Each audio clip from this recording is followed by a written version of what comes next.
We finished our recap, and as we return to Boston in November of 1931, with the crisp, cool air, not as cold as last week and no sign of snow, but still that smell of winter in the air. It's another day.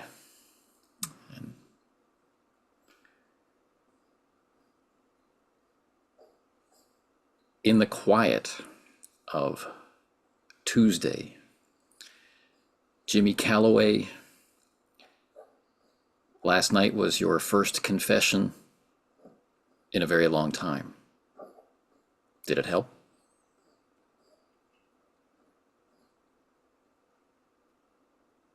The confession was like taking a weight off the shoulder. And after leaving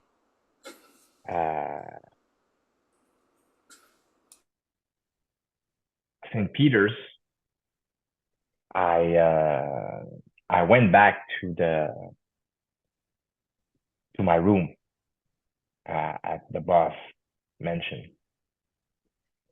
I was pretty much alone, and I had the opportunity to sleep early, and it was a dreamless night, the first in years of nightmares and witty nights. And in the morning, after waking up and taking breakfast, I went out to a public phone and give a call to Alex Thornton.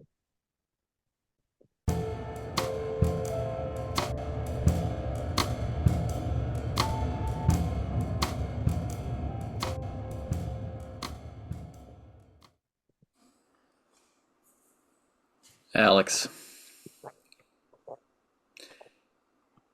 you've been brutalized at home.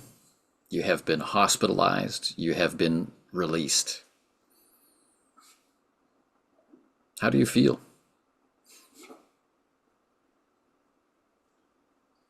Like so much washing pushed through the ringer. I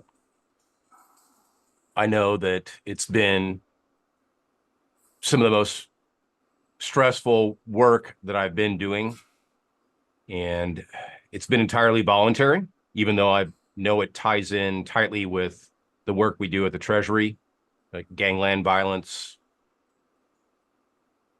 prohibition still active, arms smuggling, but the underlying mystery of how all these events have become connected is still something that I'm striving for. The growing sense that I am the man to untie this knot is a weight that has started to weigh kind of heavily, both mentally and physically. I know that I've not given myself a chance to recover from all the activity, and yet there is still a strong desire to just keep pushing through everything as I feel like I'm entering the last couple of rounds of a very serious boxing match. Sitting at the kitchen table, kind of mulling over the events that happened here, still waiting to hear back from Professor Armitage, still thinking about Xavier and how he's connected to this, and these two new people, Robert Altman and Agnes, how they figure into this. I kind of startle as the phone rings. Get up, hesitate, thinking it's probably going to be Xavier. It would just be one of those things in my life that seems to be happening right now. Pick up the phone. The Thornton residence. This is Alex. Hey, this is James Calloway. Calloway, how you doing? I'm pretty good. It's I haven't slept that way in a long time. um, what do you think we meet by the dock today? I'd like to to go with you and maybe bring go and see that tent I told you about. Maybe ask a few questions. No, I agree. I think this is going to be one of those places that we can tie a lot of information together. You want to take the lead on this since you seem to be the one who was approached by these people first? I know the place. I know the place, so I can. Do you know where it is? Do you know where it is? You know where to go? I'm pretty familiar with the docks area. If you give me the cross streets, I can find it. All right, so let's meet. Let's meet at the entrance. I mean, it's a short walk from there, and we'll see. There's a lot of you'll see. There's a lot of people there anyway. All right. Looking down at my watch. Okay, I'll see it. Got a couple of things to grab here real quick, and then I'll head out the door. All right. I go personally. I go and get myself a car with Malcolm, and I say, "Hey, Malcolm, just bring me by the dock, and we'll and wait for me in the car." Okay. Just me? Oh yeah, just you. Okay. He makes his way out to head to the garage. After I get off the phone with Calloway, I'm going to call the office and call Bill's desk. After going through the switchboard, a little out of breath, Bill answers the phone. I told you people to stop calling. What, are you still getting calls about the doctor bills? Oh, Alex. Where are you? Well, I'm at home right now, but I'm getting ready to head out. I got a lead I really got to follow up with. You could say I got a little bit of an inside man, an informant possibly. But who's in the office right now? Is Prince or Kyle there? Yeah, they're both here. Working. Unlike some people. Hey, you know I'm punching the clock even when I'm laying on my back. Eh. Hanging out with pretty nurses, eating all that good food in the hospital. Hospital While food, I'm right? here. Bill, in all seriousness, how easy would it be to let one of the guys go for a little while, if not both of them? Because I could really use some backup on this.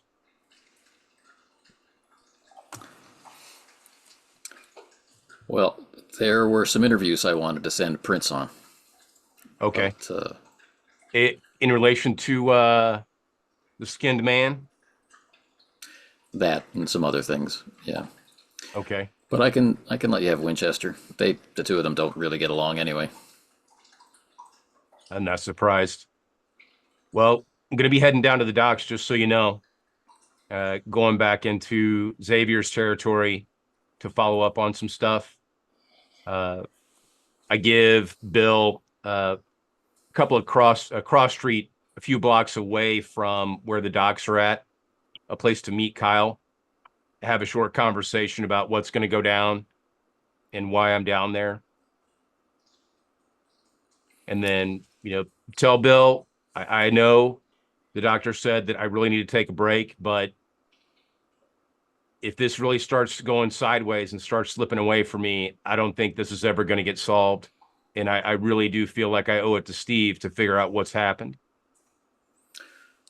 I understand, but I gotta tell you, it's getting harder to justify action down there because we're not finding any alcohol. This is true. And there's got to be something else going on down there. I mean, we don't normally just deal with the prohibition side of it in one location, right? I mean, there's a good chance that maybe the reason why nothing's going on down there is because the operation has either moved somewhere else. And if that's the case, today could probably provide a good opportunity for getting a lead on where that information could go. Or Well, that's how we'll spin it. we're just going to have to cross it off the list of locations, like just finally shut the door on it. Like say that this is an area that has been cleared out.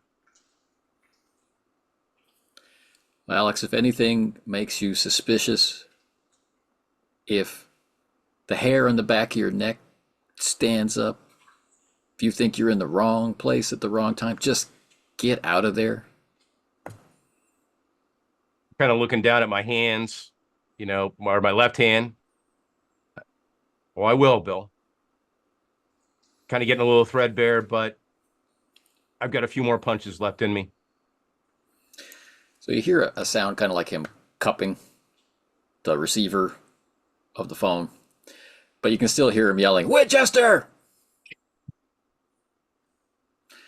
I'll send him. All right. I'll meet him down there. Hang up the phone, go bag.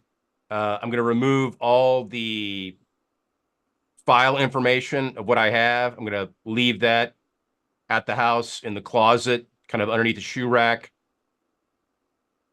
45, 32 extra magazines.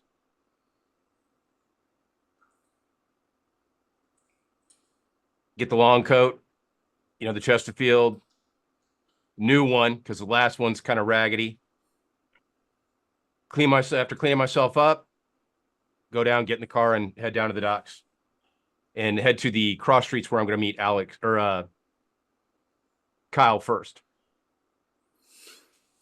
The life of mortals is as transient as grass.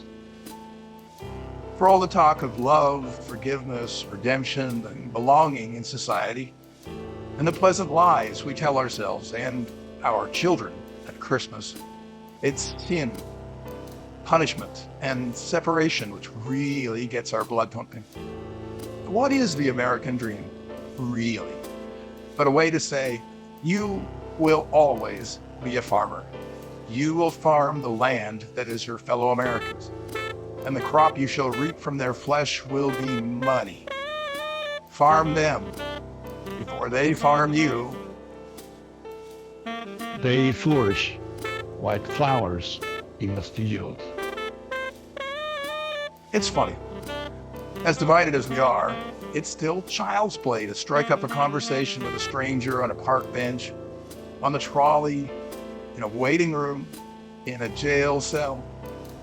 No matter what label society has stitched to our coats, in our heart of hearts, we know we are all the same. We try to fight it. We may even convince ourselves of it for a time. The scary secret is, we are all related. The wind blows over them and they are gone. And the place where they grew does not remember them. The good book tells us that we have dominion over all the earth and everything that walks, swims, or flies across its face.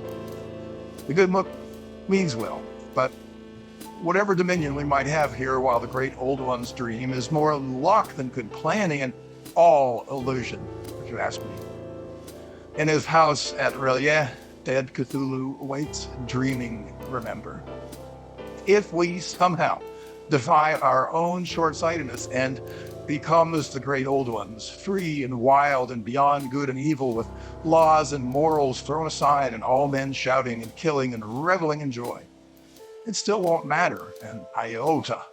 It will just change the tune our hollow bones will whistle, briefly, in the winds of time. Before they become dust, then less than dust, and are forgotten.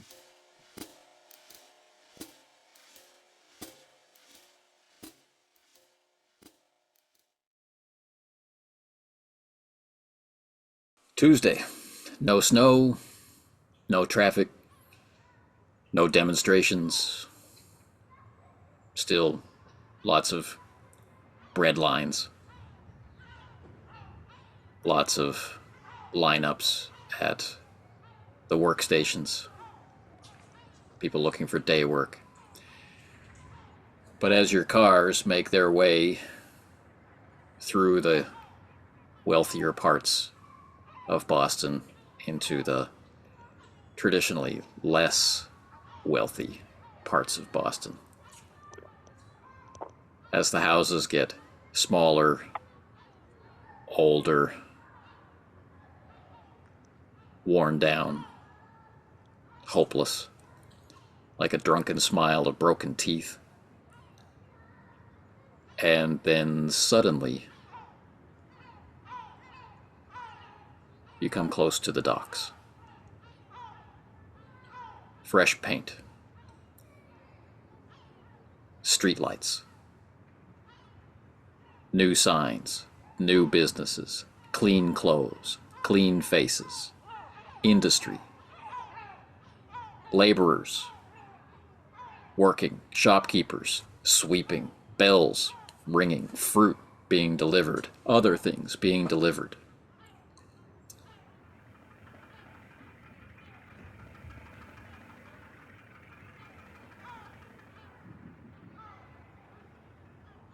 Arrive at the cross streets. Kind of keep my eyes peeled for Kyle. You I was see, leaning up against his car. So I'll approach Kyle, just from coming down the sidewalk, and say, I hope you're up for a little shadow work today. I think whatever it is we do today, I'm more up for it than you. You look terrible. Well, then maybe this will be the perfect disguise for me to get in down here. I mean, it definitely looks like a lot of stuff has changed since the last time I've been down here. Everything's new, everything's fresh, and this is not the docks I saw before. Yeah, they've So been look, busy. We talked with Calloway the other day, right? Yeah. So I'm going to meet him down here. We're going to go to this revival tent where he had met Altman and Agnes. He had a conversation. So we're going to try and tie up some loose ends down here, but I still don't feel like this is the safest place. I don't care, how much this place gets shined up down here. There still feels like something wrong is going on. Now, Bill is really putting the pressure on, and probably the office and the guys at the chairs upstairs are starting to say that maybe we are poking our noses in areas where it's not going to bear any fruit. So one of the things we got to do is we either got to cross this place off our list, or we got to show some results for the shoe leather down here. I know you've had experience before coming into these speakeasies, doing some observation. You said this place was getting to be cleaned up. So kind of think of this as a way to finalize some of those reports. Okay. I just need Whatever you you as want. backup in case something goes wrong. And if it goes wrong, I'm going to hightail it out of here. I think Calloway means to do the right thing. He's kind of on his last leg. I mean, you never know what somebody on their deathbed is going to do. But it's not so much Well, you know, Calloway. you're on your deathbed. I'll hold up a bandaged fist, say, even in the ring, a fighter who's got a bloody face can still swing punches. He knows where the head is. Okay? I'm just teasing. Let's I go know find you're- Calloway. So as we're walking down there to go find him, I'll say, it's not Calloway I'm worried about. It's Calloway's associates. Okay? I'm sure that if somebody from the family that he's associated with sees him associating with us,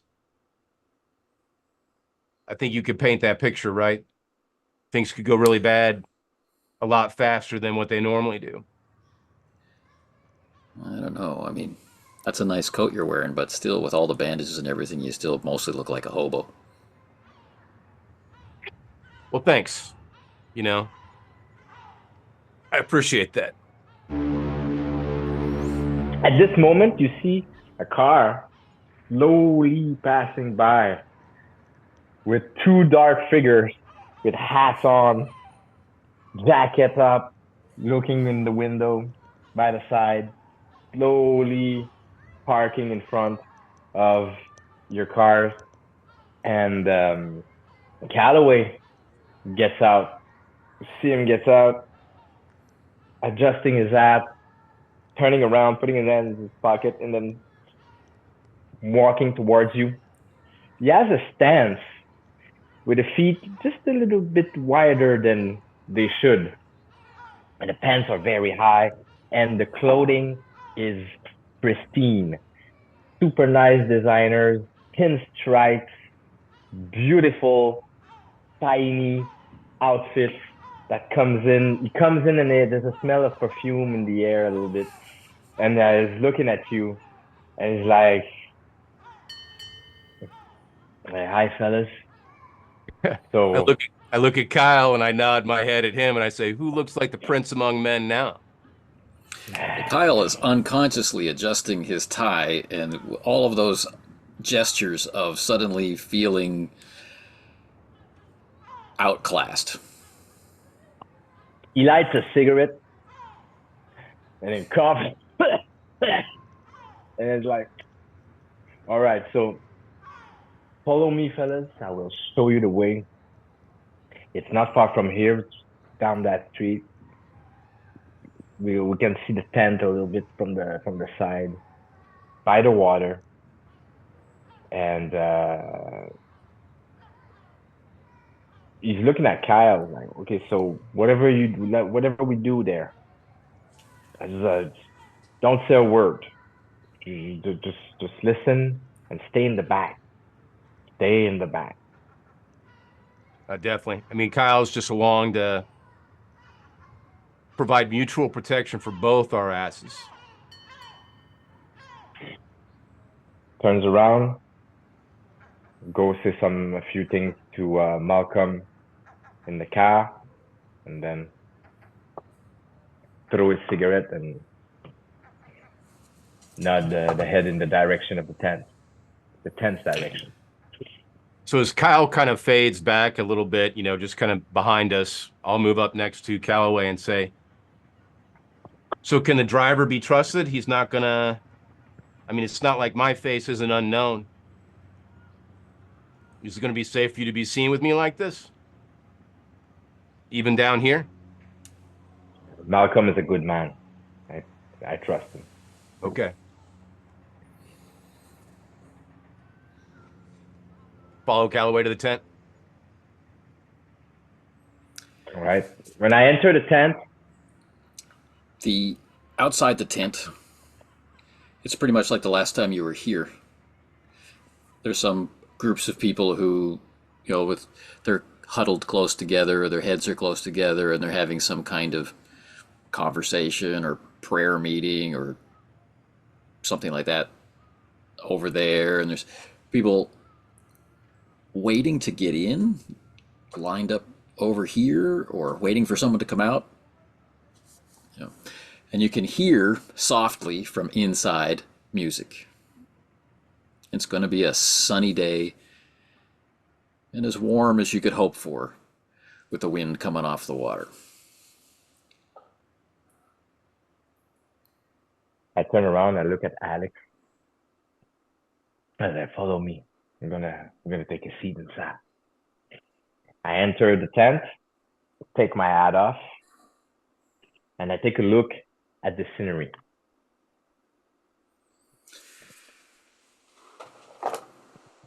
Some of the mismatched chairs that were here last time have been replaced by freshly made benches. More of the seating inside the tent matches than it did before. And there are people sitting around, there are people standing at the back, you know, talking to each other. The low stage with its small podium. Right. now has a small microphone. And there are small lights set up around the inside. At the front, there are some people being counseled, and you can see the back of Agnes from here. Mostly tell by her hairstyle.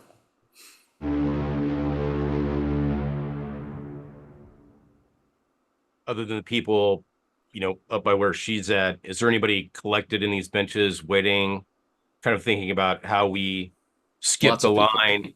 Lots of people are Scattered. waiting here? Okay. There's space to sit anywhere close to the front, somewhere in the middle. Right? You're going to have to be sitting near people. You might fit 10 on a bench. There might be 5 or 6 or 4. There are people everywhere. What do you think, Jimmy? I politely, get closer to Alex, and I say, okay, so I'm gonna attract Agnes' attention. I'm gonna sit in the front, and by sitting in the front, if she sees me, she'll come to us. I'm pretty sure about that. Nodding in her direction, I just say, no, that's her, right? That's the lady in the front. Yeah. All right. So we go into the alley in the middle. I make sure to be wide in my movement. Make sure that people see us. It's kind of like a very, very. I'm gonna walk with a lot of intention, and then I'm gonna sit, and when I'm gonna sit and I see my 2 fellas sit next to me, I cough very loud.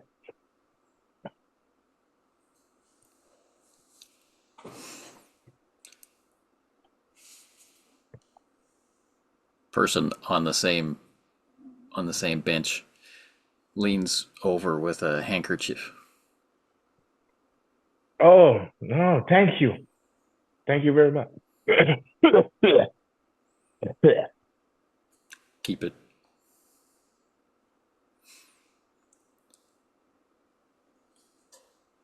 Agnes seems to be wrapping up what she's doing. She turns around, get a nice profile. Alex, you see a profile of her face. She doesn't make eye contact, Jimmy, but she must have seen you. She pats the person, right? Small little man, older man.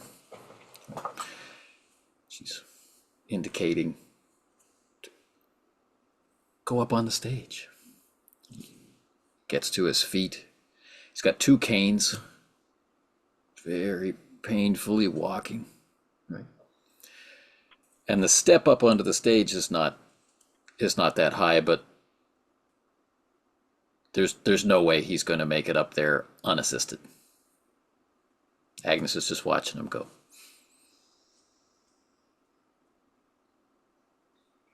Kind of knowing, or I've heard of revival type setups from news through the wire about the Treasury agents down south dealing with incidences down there. I'm anticipating a show.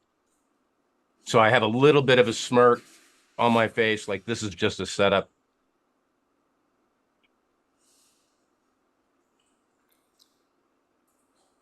From behind the curtain, much like last time.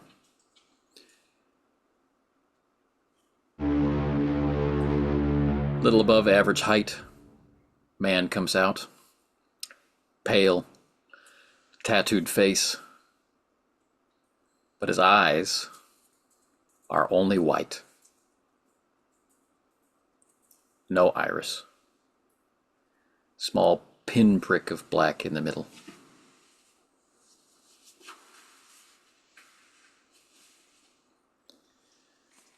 The old man reaches the edge of the stage. He can't go any farther. He's trying to lift his feet. Right, first one leg, can't get it high enough.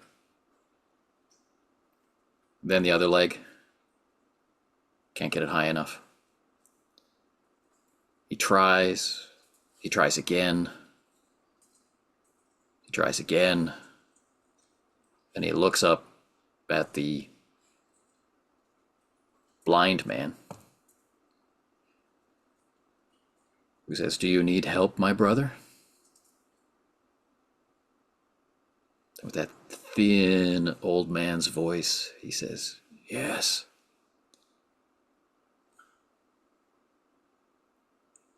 The blind man holds his hand out like this and slowly raises it, and as he does so, the old man rises off of the ground to settle on the stage and be embraced.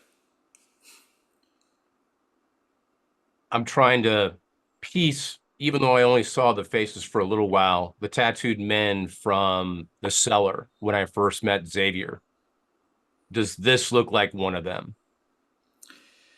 His hair is different, better haircut,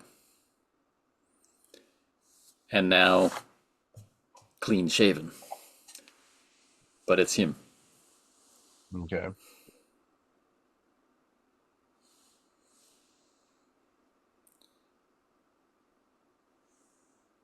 And then little by little realizations hit.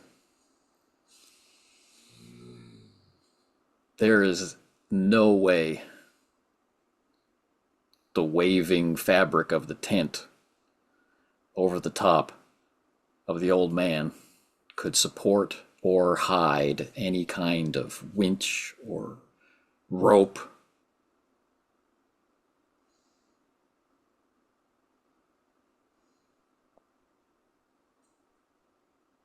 Have you just seen magic? I lean over to Calloway, just kind of out of the corner of my mouth, say, "That's one of the guys I saw in the basement when I met Xavier. Definitely looks like he's not necessarily a real Houdini, but still having a hard time believing this." Oh man, there's this place. I'm telling you, last time I came here, it gave me the creeps. To be honest with you, if I had met you in the hospital, I would have never come back here. I would have never come back here. That Agnes lady gives me the creeps, and I really don't like this place. Turning to face Calloway, I say, "Well, at least this time you're not alone, okay? All right, we're down here together." Oh man, I've seen lots of things in my days, Mr. Thornton. But these kind of things, I haven't seen anything like that before. The blind man and the old man make their careful way off the stage and out the back.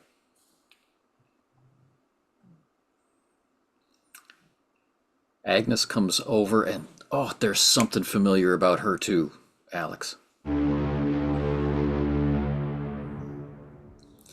So many faces these days. If only you could get an idea of who she was.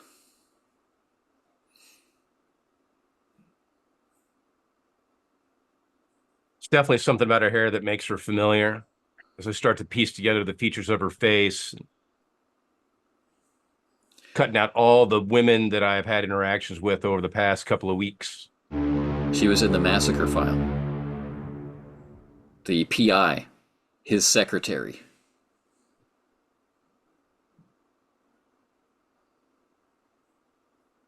Interesting. And by massacre, I'm recalling the doctor's office by Driscoll's place, right? Okay. She's Edward Driscoll's secretary. And they hadn't been able to contact her, and they had been trying to identify whether or not She was one of the victims.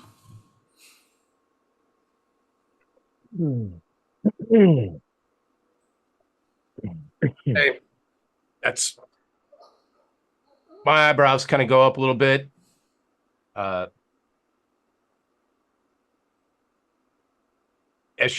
before she can get to us, I turn back to Calloway and say she's connected to the massacre from Driscoll's office.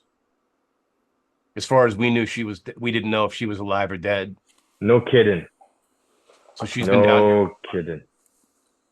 Are you serious? Yeah. You know, What's the connection? well, as Driscoll's secretary, I mean, that's pretty tight. So, you know, Driscoll's out of the hospital too, right? You know who Driscoll is?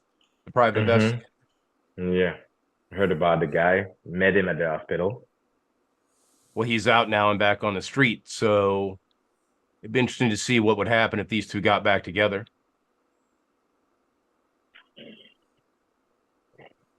Nah, that doesn't smell good, did it? Nothing about this smells good. She's on her way over. With genuine happiness. Not that church happiness, like, oh, thank you for coming, but real happiness, like when you go to your favorite coffee shop. Like when people recognize you when you walk in and sit down, when you order the same thing, it's that happiness.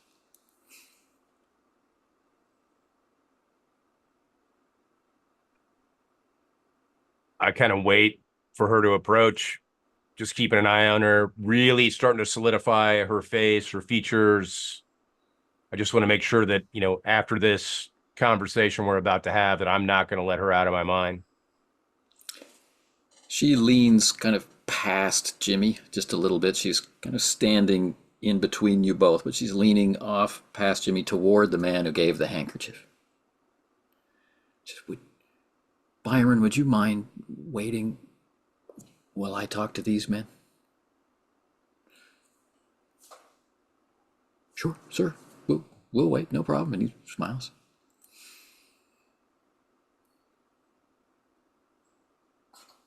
Would you like to come with me over here? She's indicating the chairs where she was counseling before. Looking at Calloway, I rock up to my feet. I follow.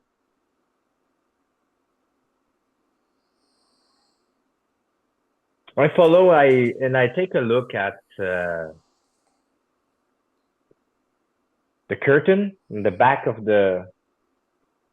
I try to see inside. Yeah, It's like the curtain. It's like a curtain is running along the back of the stage. And just before the end of the stage, it ends, and there's an identical curtain not very far behind it. Mm-hmm. So when you're trying to get that look, you're just seeing more curtain, but double, 2 rows of curtain. So they're not able to go through in a straight line. They have to.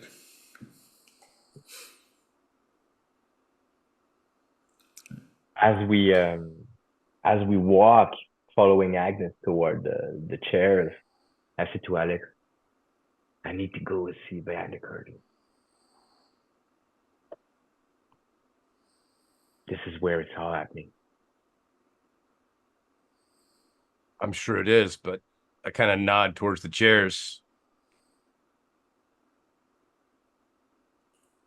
So I sit. I let the lady sit first, and I let Alex sit first, and then I sit. You look a little better today, Jimmy. Did you have your treatment? I had a good night of sleep. Because I haven't had such a good night in a long time. You unburdened your soul.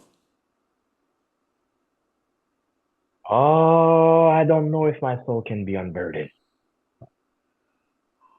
I give a guffaw. Her eyes fill up with tears. I know you're just joking, but you're not joking. You shouldn't carry that kind of weight. Alex, your hand. Can I see your hand?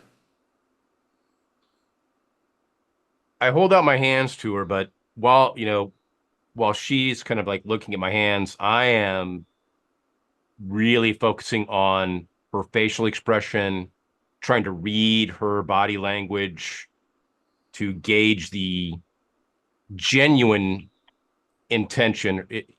How authentic is she really being? I'm looking for a deception here. Okay. Well, it's not ideal circumstances for that, so if you would roll.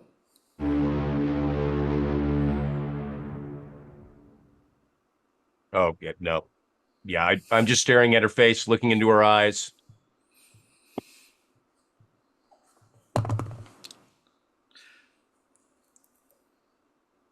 So she's holding her hands out for you to place your Yeah. bandaged hands in. Put my hands in hers. This must have hurt so much. Do you mind? And she's reaching for the bandages. Yeah, go ahead. I've been changed recently, so the bleeding's gone down. I don't have any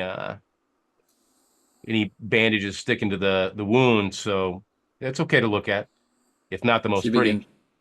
She begins to unwrap them, right? She has very well manicured hands, not flashy, not like bright red, like many secretaries might choose, as a distraction as they start to get older, that kind of thing, like she is, but just very well maintained, very soft. And she's unwrapping it. As with each unwrapping of a bandage, the pain is less and less. When the bandage is removed from the first hand, there is no burn.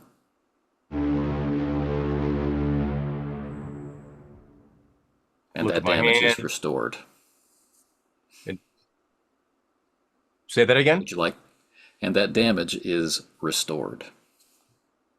Looking at my hands, looking at her. Would you like me to do the other hand?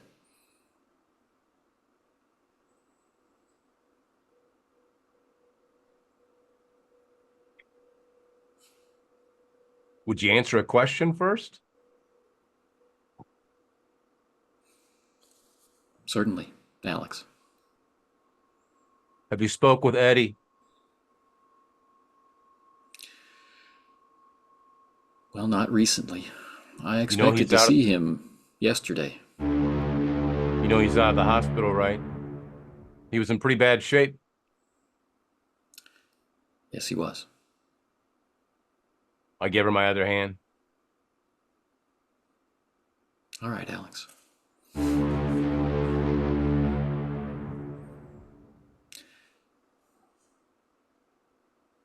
Could you...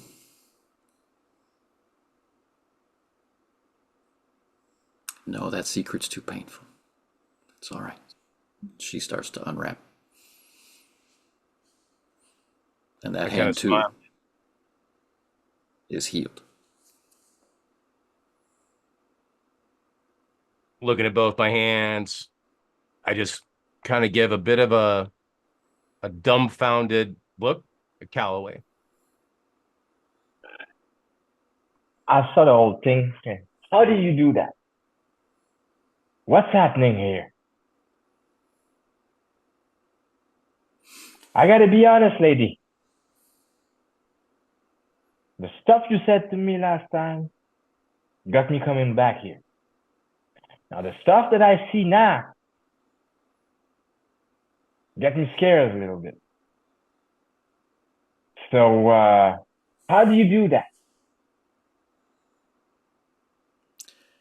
I look at Agnes. The answer I have for you might make you angry, but I want you to listen to it. It's not how do I do it. It's Why can you not do it?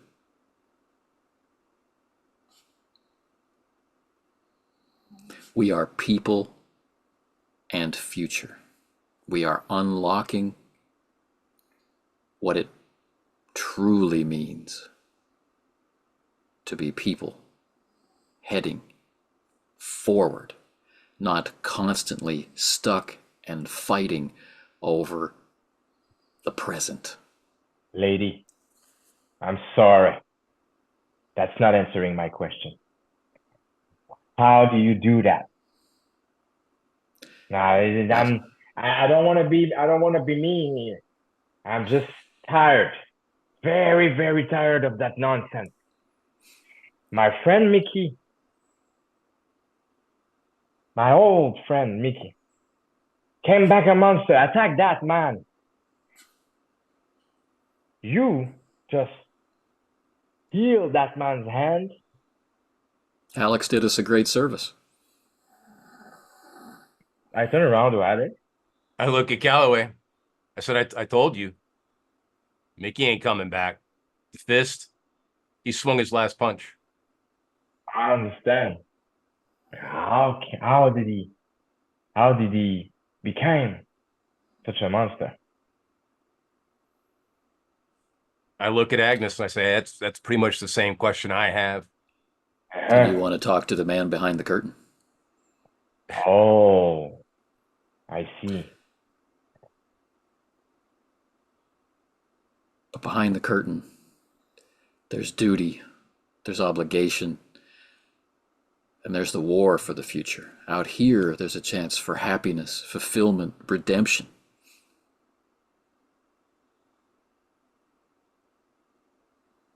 Lady, if you have no answer, lady, I don't want to take much of your time. There's probably a lot of people here needing you. If you say that I have to go behind the curtain, I'm gonna go behind that curtain. And I'm still very, very patient. But I need answers. I need answers. I've seen too many things loom alone, coming back from the dead. A man who got skinned. She cries again. Yeah, I see. I understand. I was there. Still alive. In terrible condition. We need to know what happened.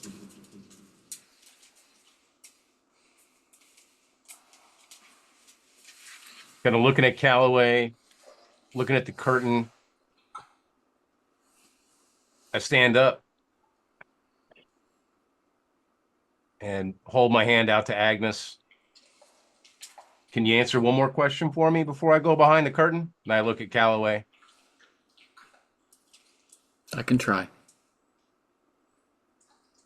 Can you get a hold of Xavier for me?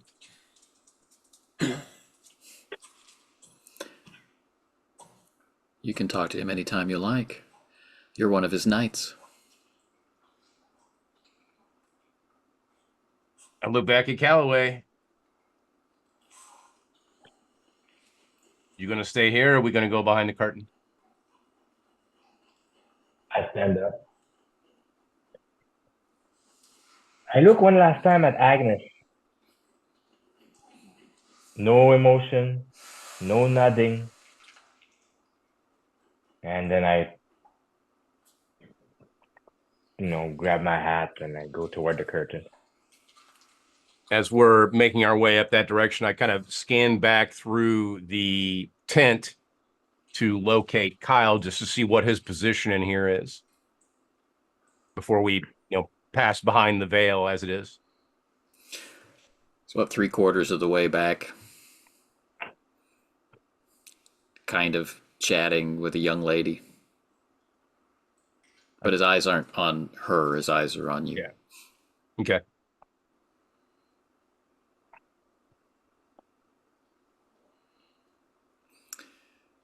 So as you stand, the blind man comes out and stands at the entryway in the curtain.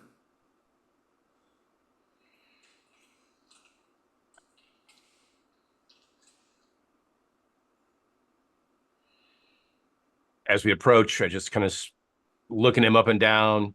Does he look? I'm looking to see how much his physique, aside from cosmetically, he looks like he's been cleaned up. Anything about his body or any similarities to the Malone situation? I'm trying to see the differences in all of these actors that I've encountered so far. One thing that's very obvious is that he's breathing. Although, I suppose, he could be faking. Okay.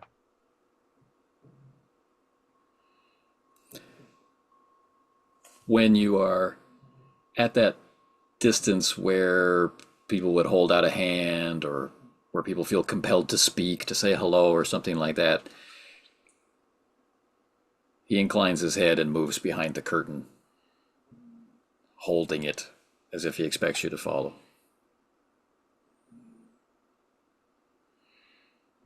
I'll let Calloway go first.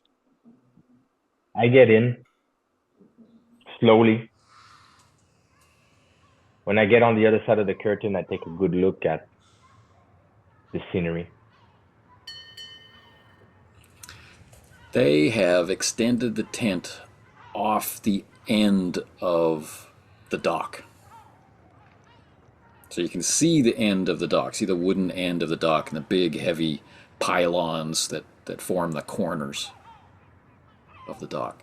See a ladder going down toward the water. But you can also see a brand new wooden staircase has been made, attached to the end of the dock, going down like to a floating water level dock or sea level dock. You can hear it, the wood rubbing against the bottom of the dock and the waves slapping underneath it. But it's all obscured from the water view by this tent, which goes out and down into the water.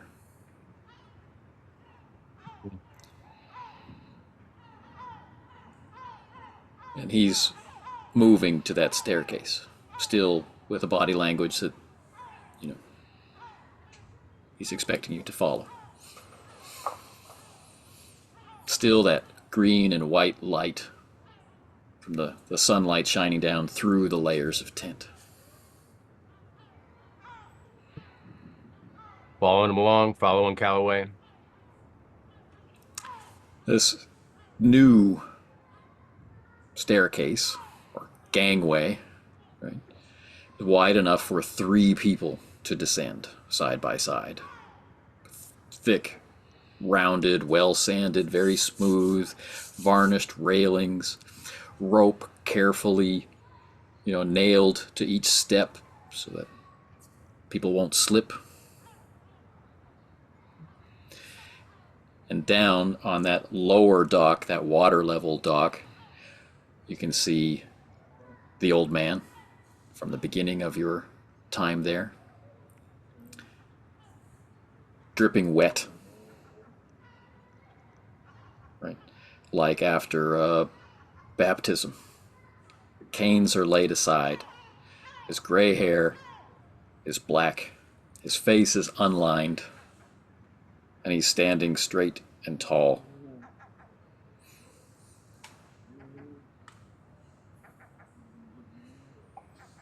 Standing with him is Xavier and another tattooed-faced man. Looking this tattooed-faced man up and down, is this the second gentleman who was with Xavier when I met him in the cellar?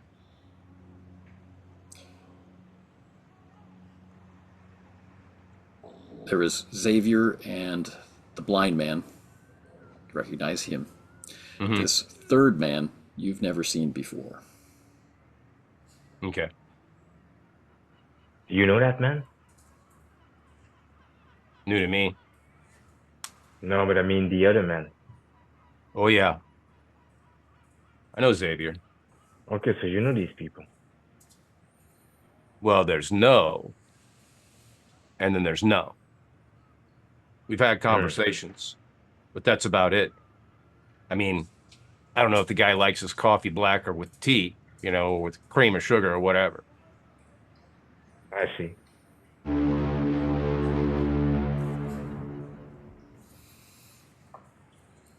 So I get closer. Excuse me, There's gentlemen. a small boat, a rowboat, a dory. Excuse me, gentlemen. I am. One moment.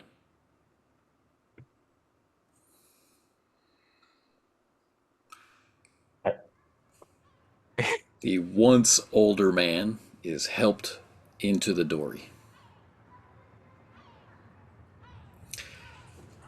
And the man that neither of you recognizes gets in with him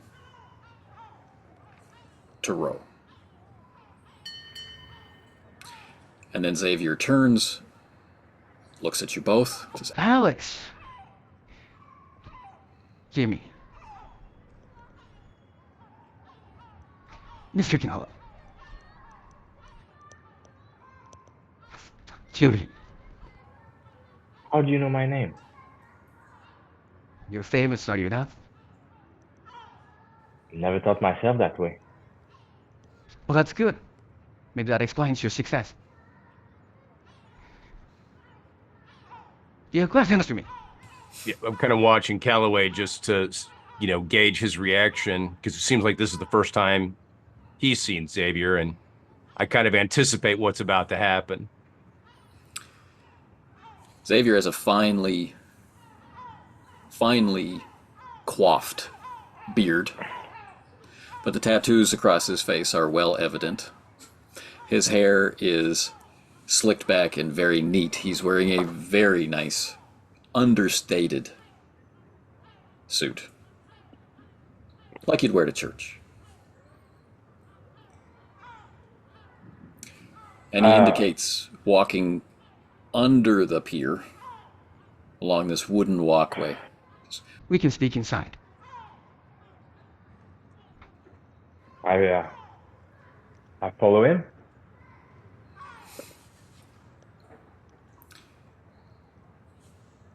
Alex, the man who once took you to the basement,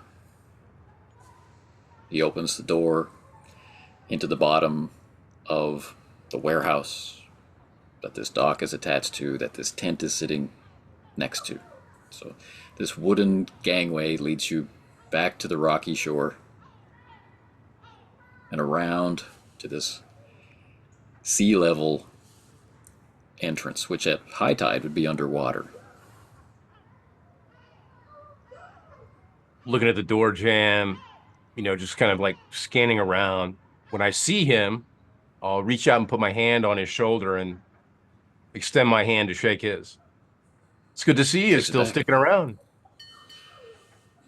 Yeah. And you, How's it's it been good to see going? you again.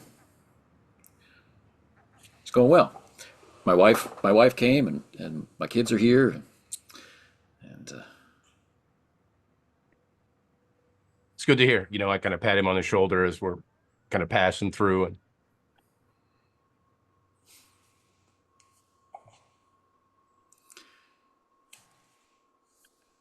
the walls are stone. It's quite cool. Right. There are electric bulbs spaced enough to provide a soft light and not always be where you're looking, because the ceiling is quite low.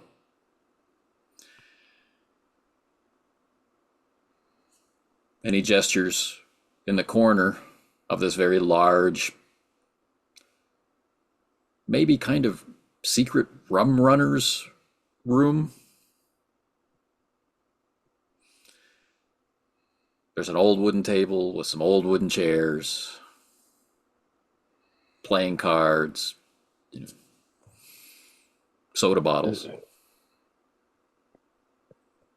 So As we sit by the table, I say, "Hey, Mr. Xavier Morgan, I suppose." Yes, Jimmy. All right. Listen, I'm not here. I don't mean any harm today. I'm retired. And you know that my boss is not very happy with the situation at the moment. Let's put it out of the way. No But one I'm not likes to here for lose. that. I'm not there. I'm not here for that reason, Xavier. He pours a little soda.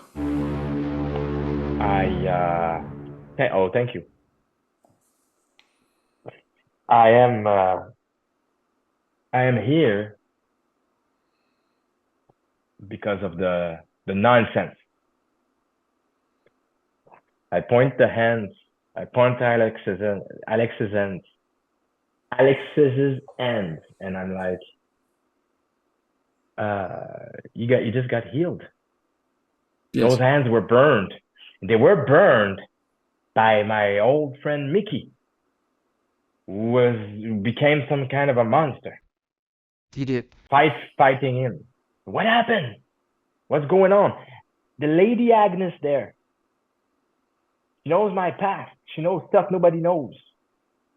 How come these hands got healed in front of me? How come? And all I hear is all a bunch of nonsense about politics and about people and future and about bullshit, and I'm tired of that. I'm gonna put my hand on Jim's shoulder. Easy, man. Easy. Please. Getting heavy.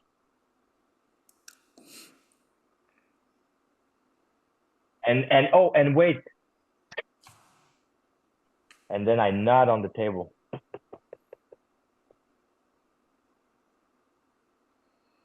I have my nephew, my friend. He's telling me that you can't trust people being who they are anymore. And what's that mean? Those are a lot of questions, Mr. Calloway. No, that's a lot of questions, but I'm pretty sure you have some of those answers for me. That's why I'm here today. I have all of those answers. What happened to Mickey O'Shaughnessy? What happened ultimately to him was he met Alex. You want to know how he died? You can ask Alex. What happened to make him that way? You're not going to like this answer, Jimmy, because he was your friend. But maybe you'll understand it. Maybe he was greedy.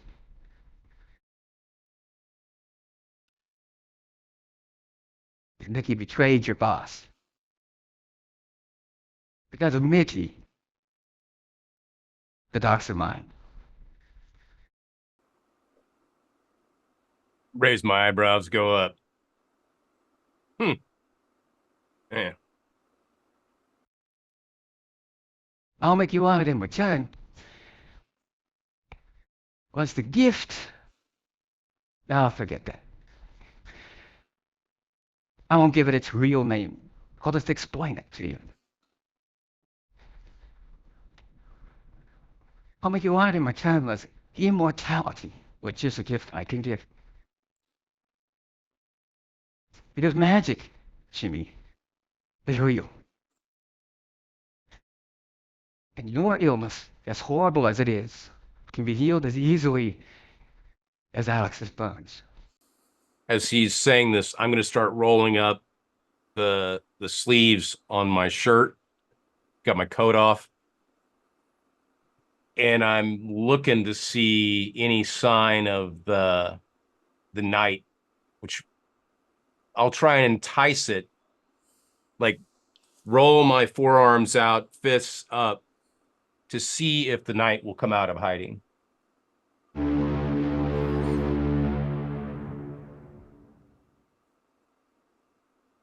just kind of sitting there looking at my hands while I'm listening to these two guys hash it out.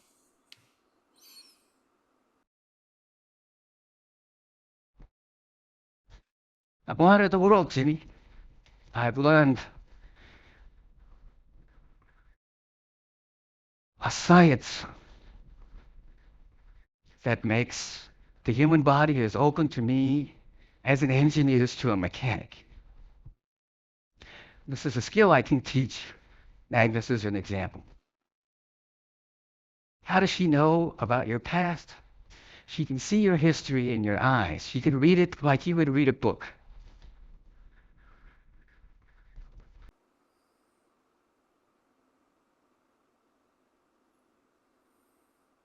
So you tell me the answer is magic.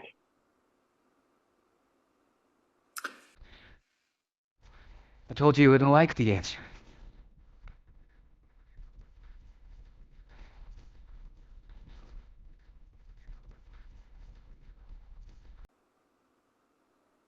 Well, that answers a couple of my questions, I guess. Surely by now you must believe in magic, Alex. I'm struggling, but I'm starting to see enough that's convincing me. And what is magic anyway? Explanation. It's a label for an explanation for things we're not yet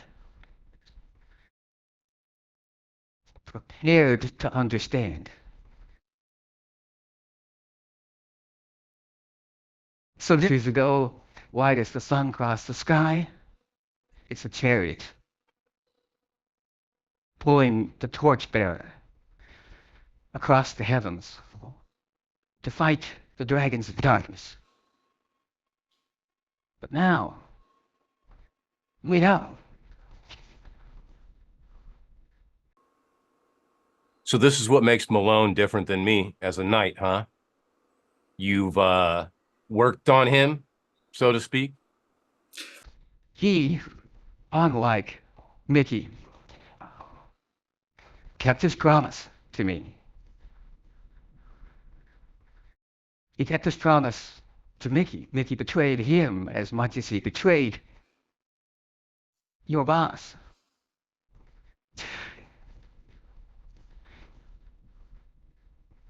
It's unfortunate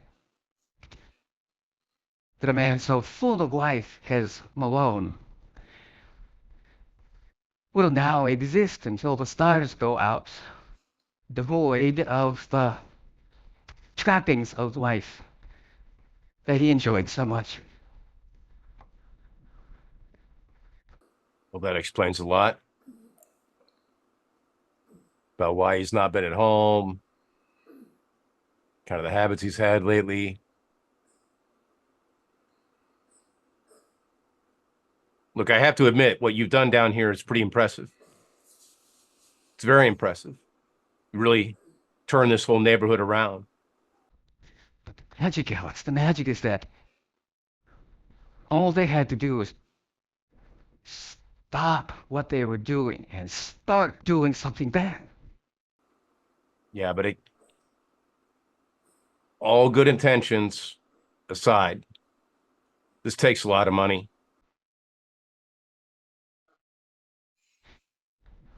Is it us? Oh,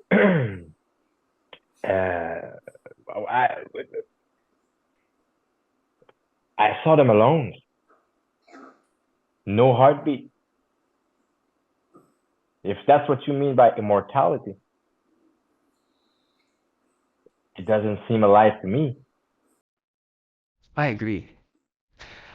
It's not a feature I would want for myself.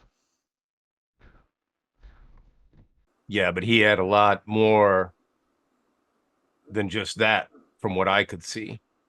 That whole incident with the girl, that takes a lot of strength. At least it looked like it took a lot of strength. So there's a little bit more there than just what you're saying about living forever. Ludwig Priden tells us they have the strength of 10. Who? You're talking about Silver Twilight? No.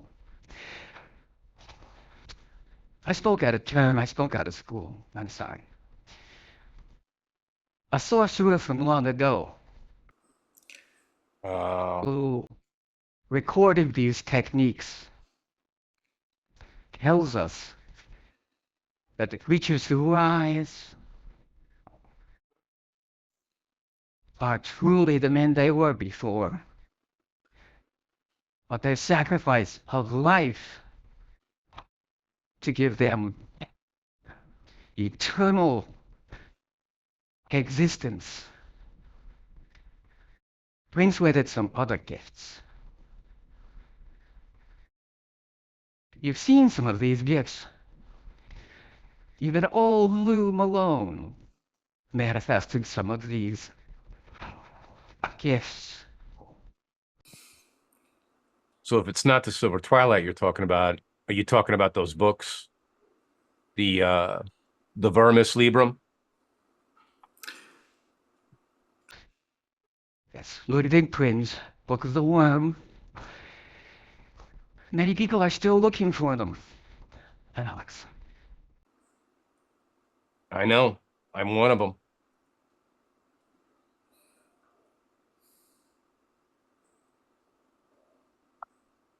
So you don't have any leads on it then? You're not the one who took them. I mean, if you did, if you had them, we probably wouldn't be having a conversation like this, right? You are telling me that you do not have them, right? Mickey took them. The fist?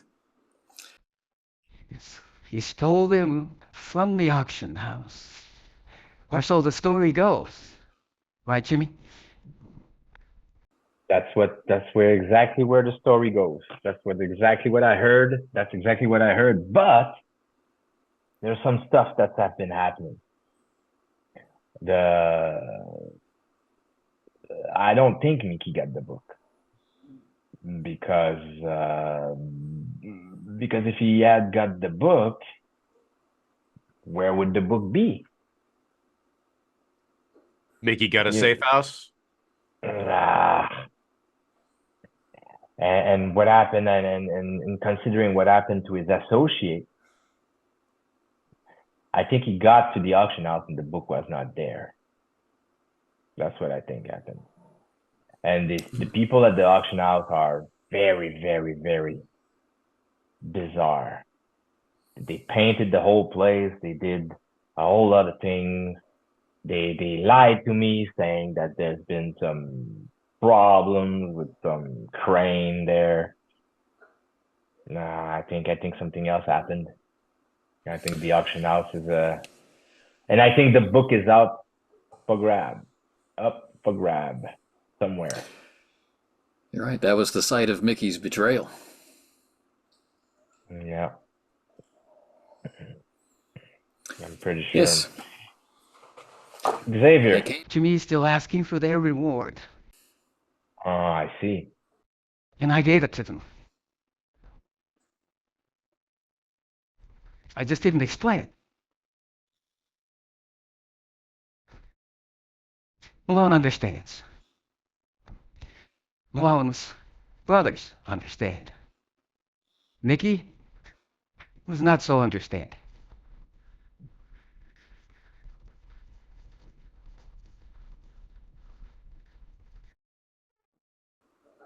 Did Mickey kill Steve?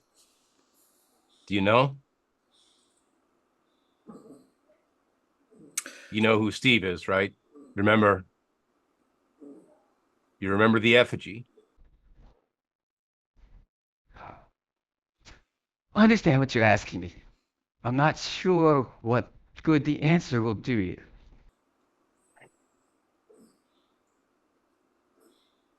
Because I'd like to be able to put it behind me, knowing if I manage to take out his killer or not.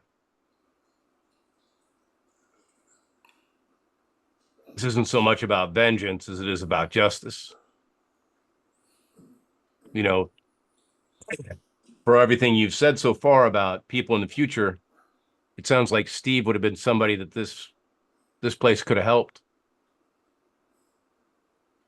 I mean, he was down on his luck, struggling, trying to do the right thing. He reached out for help, but I just wasn't able to get to him fast enough. He reached out for help long before he reached out to you.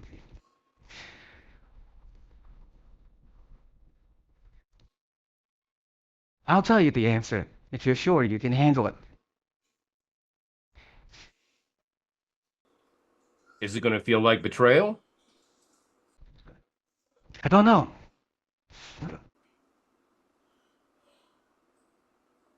I got to know. For me to be able to piece some other stuff together, something like that is something I need to know.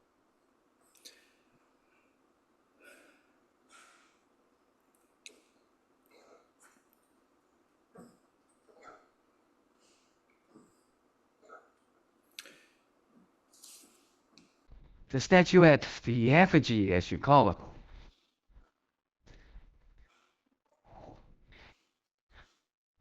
Accept it, Steve,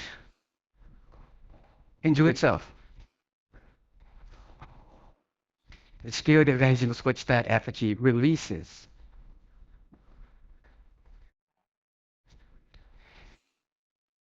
is Steve's vengeance for all the wrongs done him down his entire life.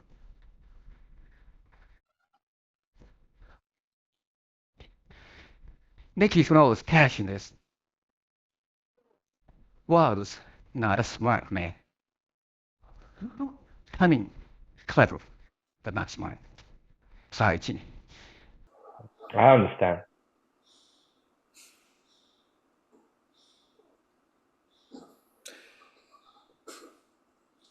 Mickey's son told me, Rory. yeah, told me that we can't trust people being themselves anymore. And that, he told me, the night I saw in the morning, the early morning that day, I saw a skinned man. What's up with that violence? Is the Morgans behind that this violence? Is another monster on the loose? Yes, it is possible. There are creatures which can take your skin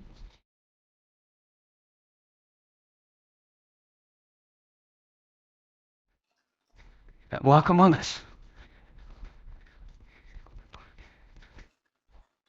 And I suppose you have nothing to do with that. With all the magic.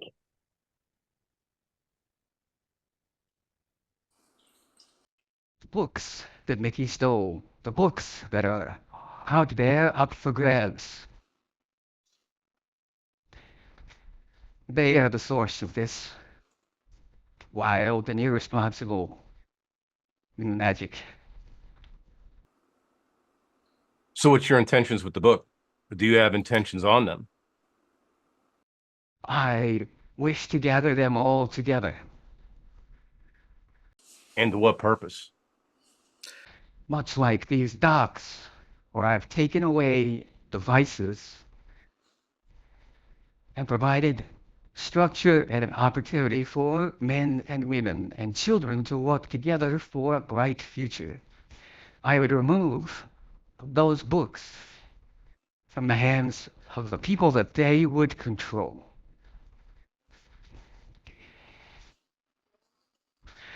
Those books are not just books. They speak to you. They whisper to you of dreams. They whispered to Mickey. Painted him a picture of an immortality filled with lost, endless pleasure. Could think of nothing else.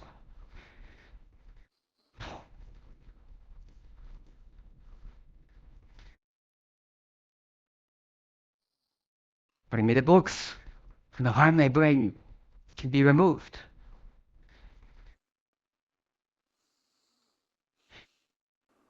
Looking back down at my forearms to see if the knight's come out yet or not, or if it's staying put.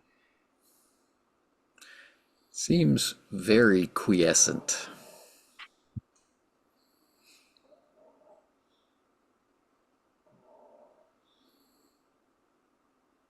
So what are the next steps, Xavier? If I'm to encounter another one of these creatures again in the future,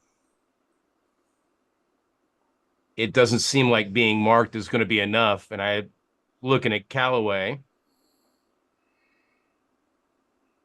I don't know why you came down here, really, why you wanted to come down here. I mean, you obviously are getting some of the answers that you want, but I still don't really know what your end game is.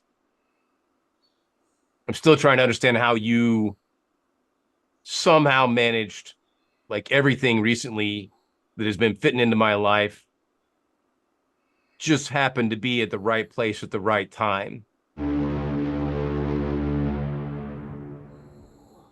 But I'm taking the next steps. I don't want this to continue. I'm looking for the book myself as well. Not for the same reason. There's 3 books. So there's going to be a lot of discussion ahead about what we're going to do with those books. There's one correction I need to make. There were 3 books. That worm, Gavigan. I hate to speak ill of the living, but the man gives cowardice a new name. Worm, Gavigan. Caused 1 book to become 3, tripling its threat. 1 book became 3. And then some ignorant men with bad luck caused 3 books to become 4.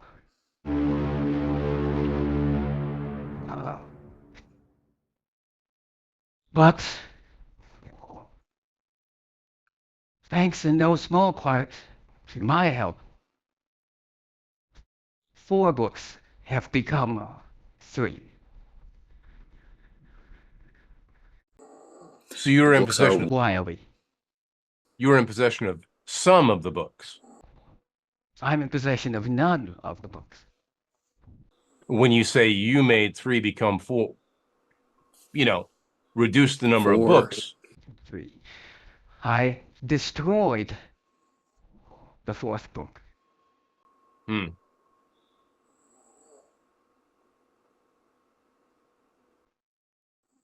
And that is my attention for the 3 books that you bring to me.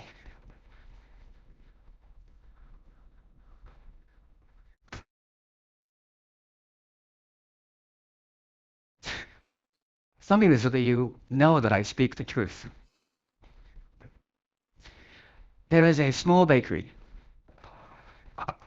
famous for its sweets, on Newberry Street. Not very long ago,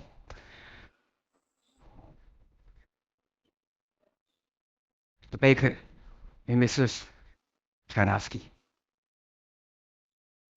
executed her family. Nobody knows why. Nobody understands it. Brutally, bloodily. The reason why is because for one afternoon,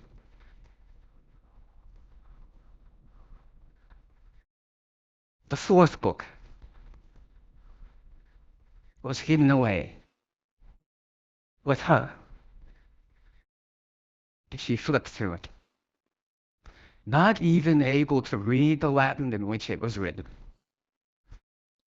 It took control of her mind.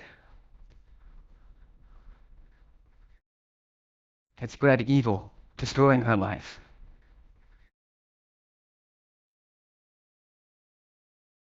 Sit down. You'll find no mention of the book.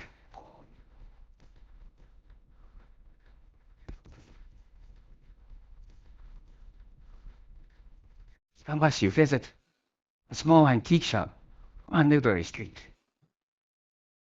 under the name of Smalls.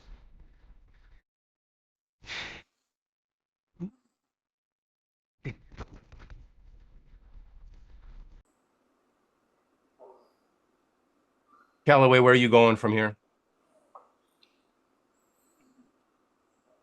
What are you going to do? Are you finished with me? Is the audience over?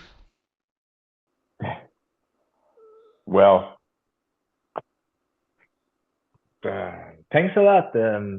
Thanks a lot, Mr. Morgan. Thanks a lot for the information. I appreciate it. I appreciate it. Well, I stand. Oh, yes. I remain there's a sitting. card on the seat of your chair. Take it. Don't take it. Sorry, what? It's wonderful to speak with you both. There's a What? card on the seat of your chair. I'm not I sitting. I stand. I grab the card, put it in the inside pocket. It's a longer card. It's not a playing card, right? It's a longer card. And I grab it. Look at it. Don't put look at it. Don't look at it. Put it in the pocket. So it sticks out a ways above the top of the pocket. Alex, you need something. Looking at Calloway, I say, some of this part of my conversation is going to be private, so I'll have to catch up with you later. Oh, no problem. No problem. So I stand. I nod. I leave. And the blind man walks you out.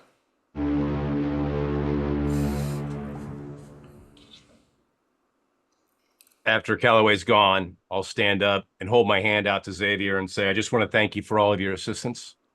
Everything that you've done to help me out so far to get this far is really appreciated. But I do have some concerns about the situation that I'm in. And so I'm going to have to ask for some more help. What is the situation as you see it? I've got a body buried in my basement.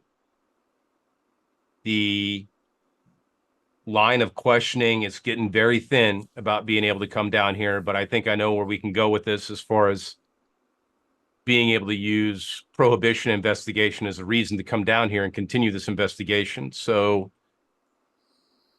if you have any information going forward about how I can use the resources of the Treasury Agency to continue my investigation without having to go below the table, would make my job a lot easier.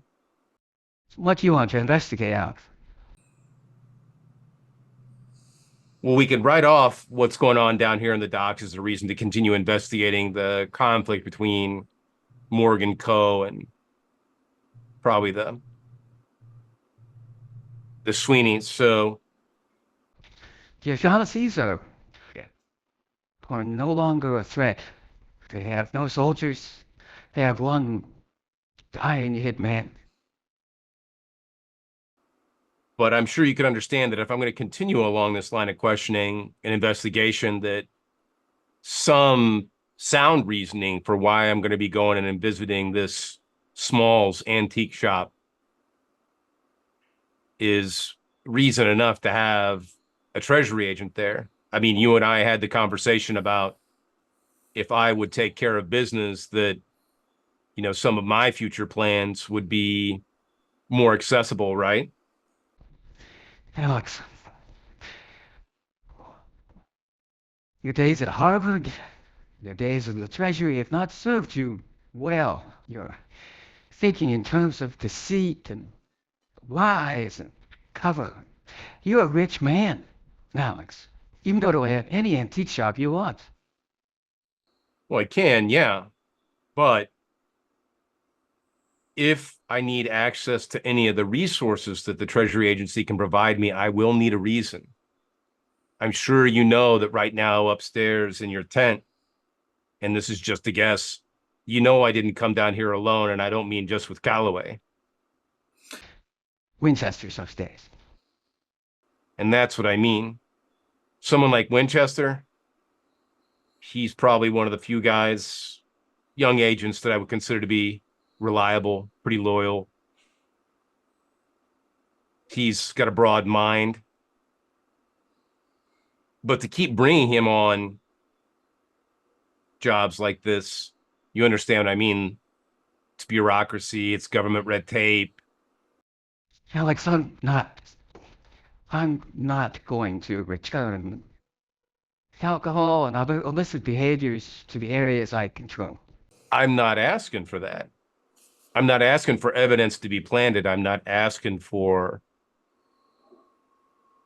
you to go out of your way to give me a reason to procure those resources. But if you know where these activities are, it would certainly help to give the impression that we're not wasting our time. This is basically, if you want to give me the tip-off, right, then I can use departmental resources to take care of that on our end. You said you didn't really need a Treasury agent, but this is what we're here for, right? We're here to also help clean up the streets. Your friend Calloway's skinned man. Already in your files is the address of where that skinned man came from. What has not yet been discovered is car in which the rotting body of a minor gangster goes by the name of Ron.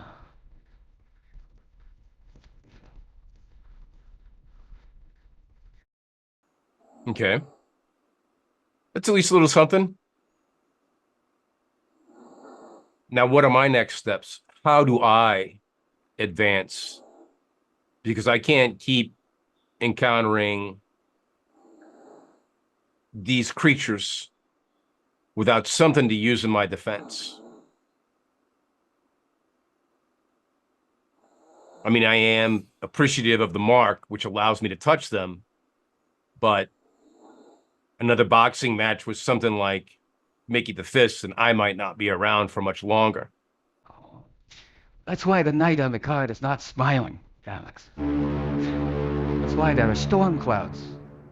It's a desolate wasteland across which they charge. That's true. But you also know what the knight's carrying in his hand, right? He's armed. So what I'm asking is, how can I be armed when I go out into that wasteland?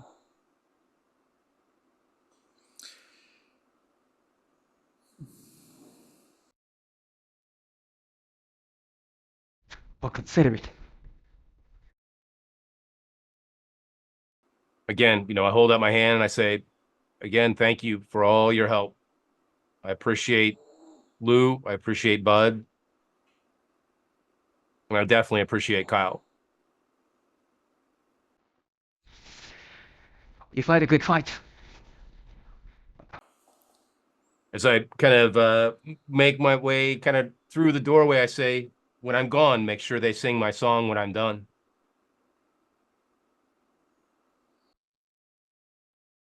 You will never be forgotten.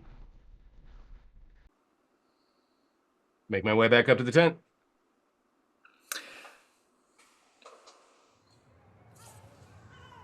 The blind man guides you but by his body language is also willing to take you where you want to go. Back the way you came, back into the tent, or by some other means.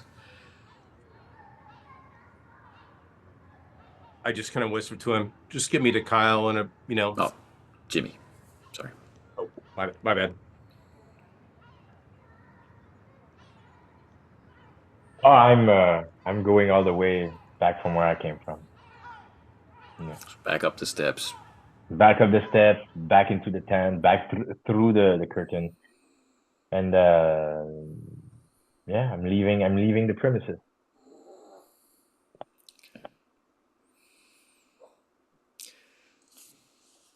Agnes holds up a hand as if you might stop. I nod to her. I say, have a good day. She nods sadly.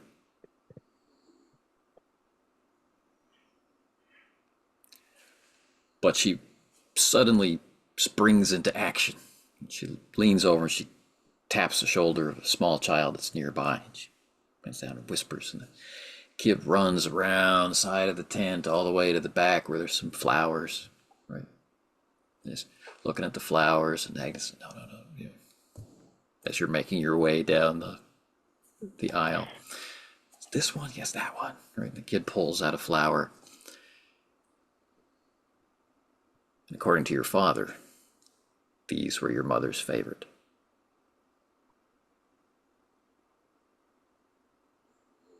The little, When I see, little when girl I'm with looking her at, pigtails just holding up the flower. I'm looking at her, looking at Agnes. I nod with the hat. I don't take the flower, and I leave. So the kid looks like she did something wrong. And, just the tent, the fabric doors swing shut behind you.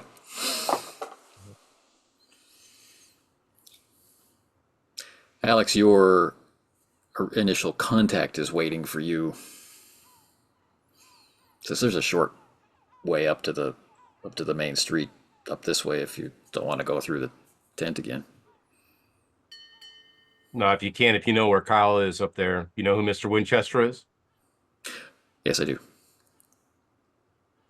Just let him know I'll meet him around front. All right. Just go up that way. Take the stairs. He goes up the other way.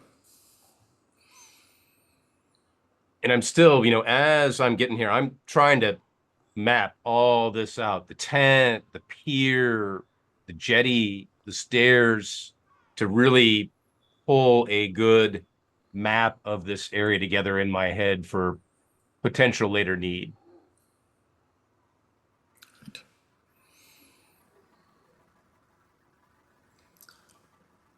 So when you get up onto the main road in front of the warehouse, with the tent off to your left, the fine, well-dressed figure of Jimmy Calloway is a little further off to your right, and Winchester is coming out of the tent with an obviously worried and slightly angry look on his face.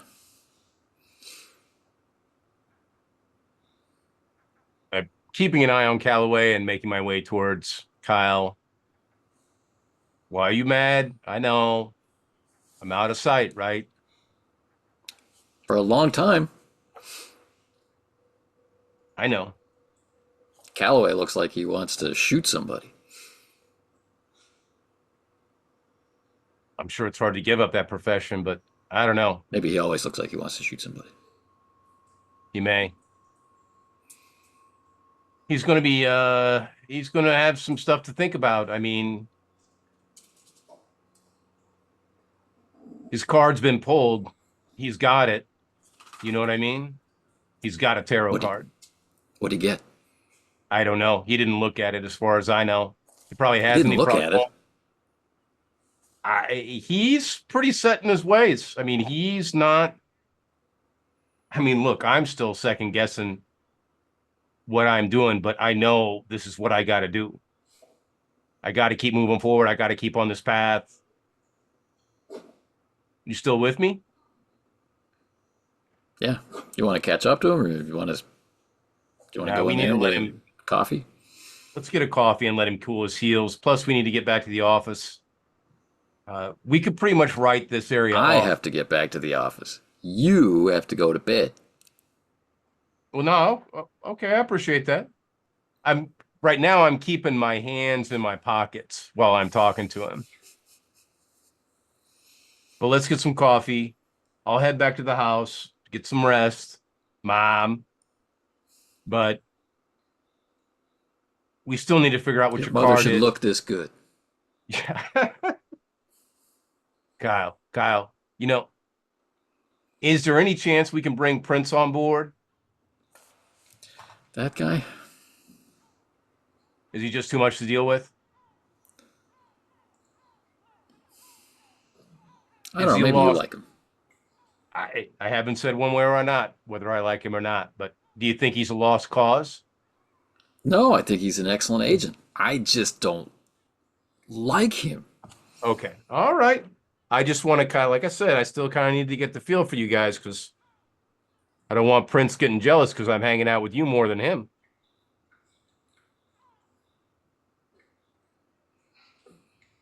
So in your reports about the docks, let's go ahead and wrap that up.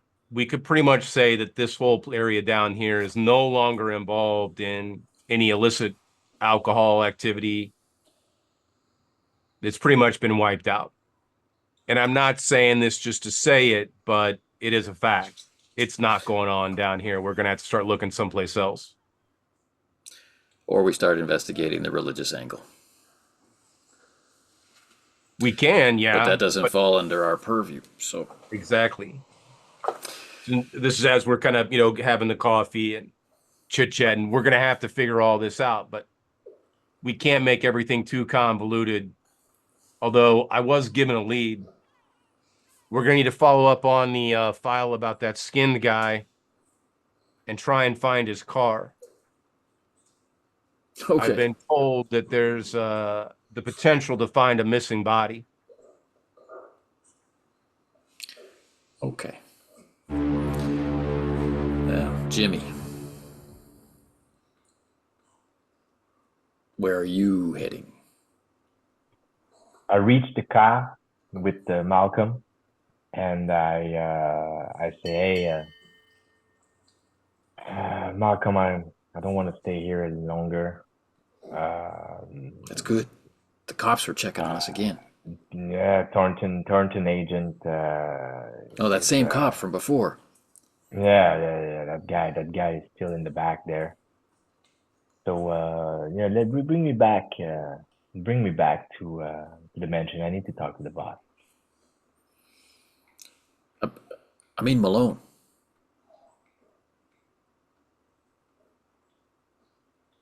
I haven't I don't seen mean- no Maloney. Yeah, but I did. They're always around. They're always around. You're not worried? Nah. Not really. Okay, Jimmy. Just bring me back here. Which man got the bosses. I need to speak with him. We haven't spoken in a long time.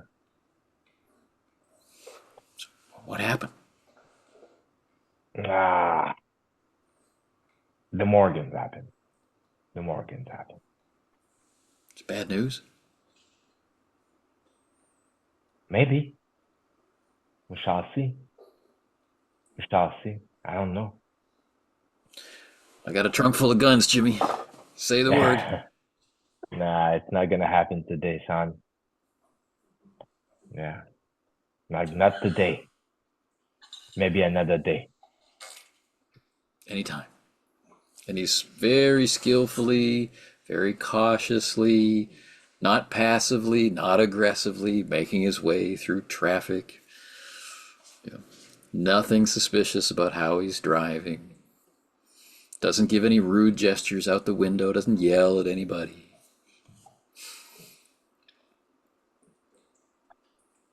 Have you seen the boss lately? Yesterday. What he's up to? Any news? When he came back from his trip, there was a lot of yelling. What about JC? Nobody's seen him since that apartment.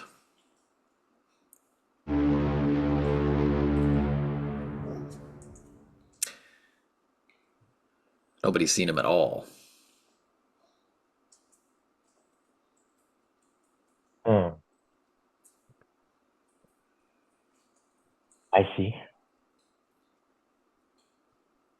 All right, Malcolm. Thanks for the ride.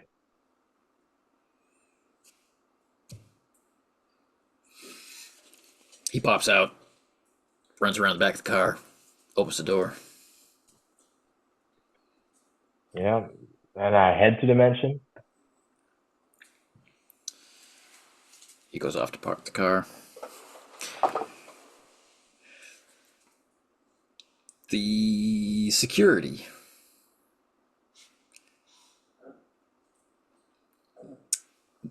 Shoes are shined, hair's combed, everybody's standing straight and tall, everybody's where they're supposed to be, nobody's talking.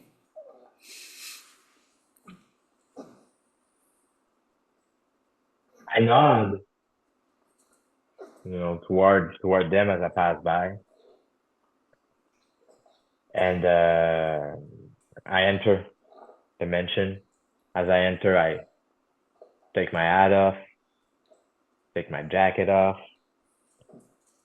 And I head toward the living room where I can find the boss.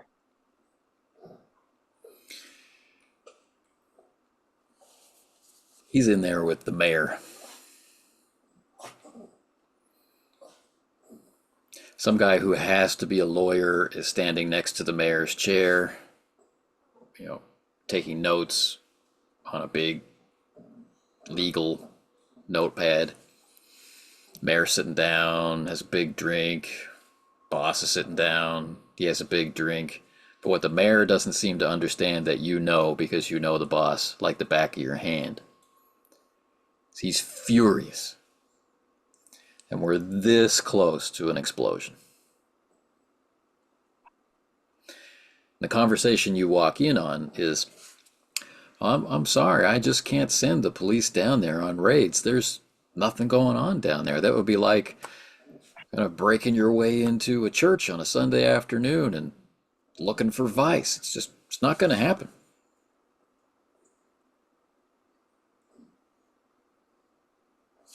I come, politely walk in. I nod at the boss. I nod at the mayor. May I sit? Gentlemen, I'm sorry if I am interrupting.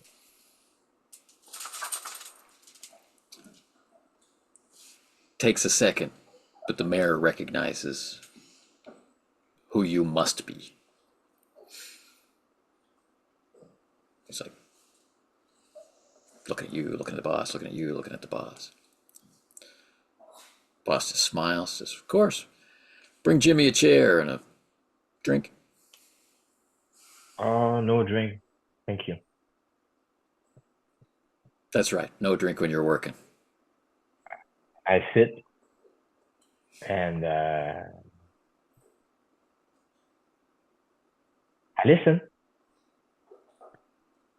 I said, yeah, I heard you guys talking about the duck, isn't it? Yeah, I see. Yeah. Hey, boss, I gotta say, I'm sorry to be the bearer of bad news, but the mayor's right. I just come back from the dock. Relaxes. I just come back from the dock, and there's nothing there. The Morgans are there. The Morgans took over. That is a fact. But there's no vice there. None?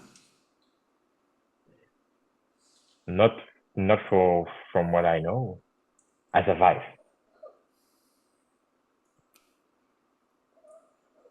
They're still my docs, Jimmy. I understand.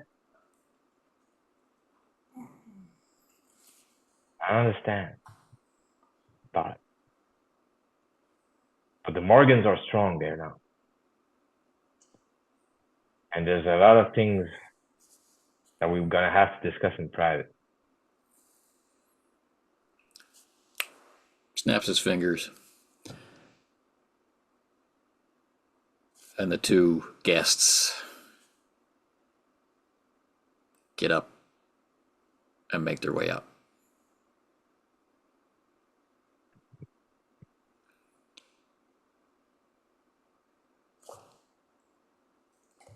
And this will be a good place to close the session for tonight.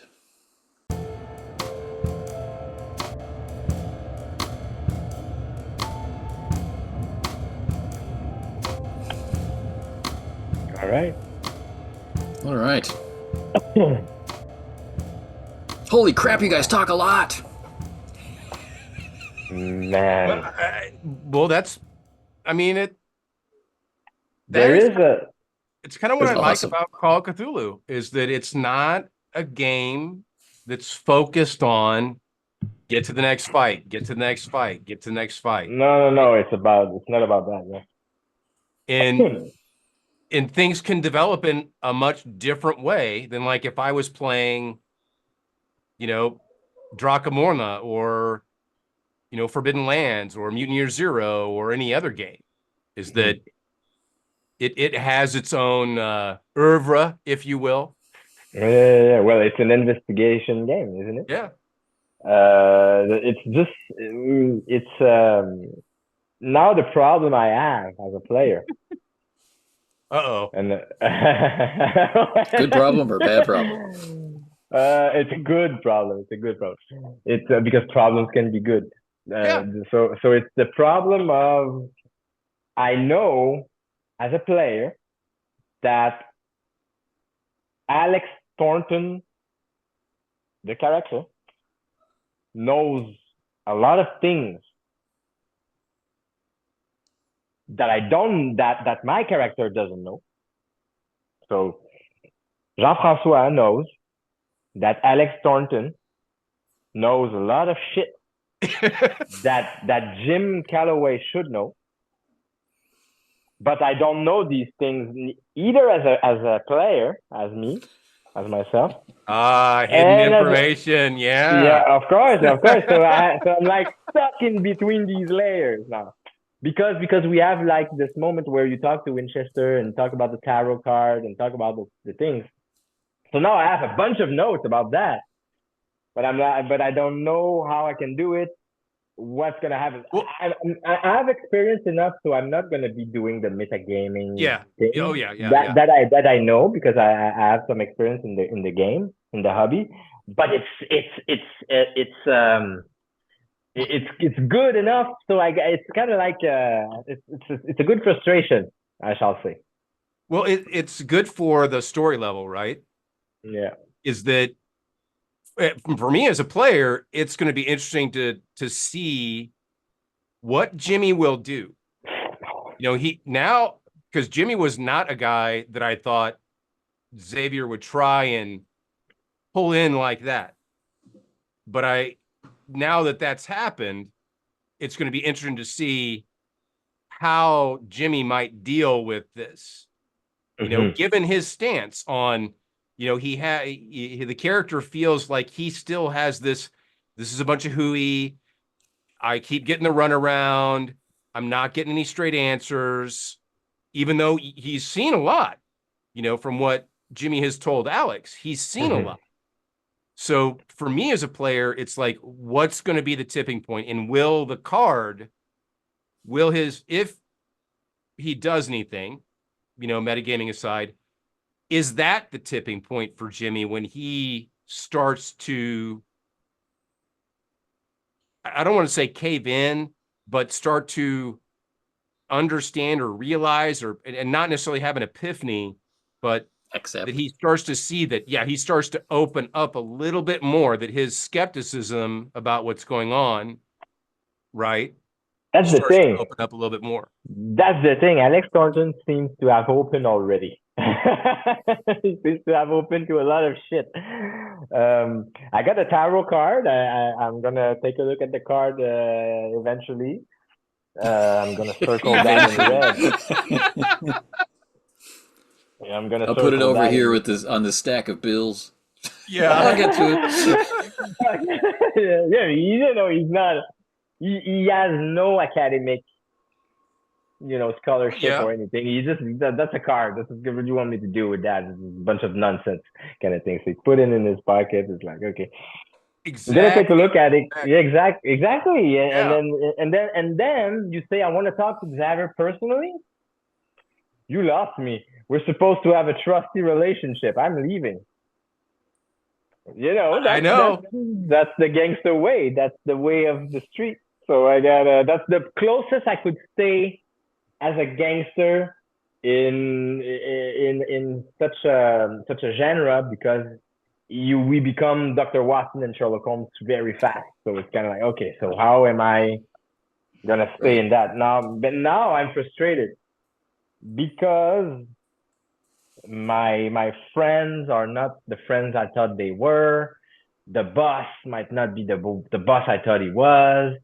And all the nuances of grays are becoming very wavy. So That's what I mean by, what will be the interesting thing as an observer is what will be the tipping point?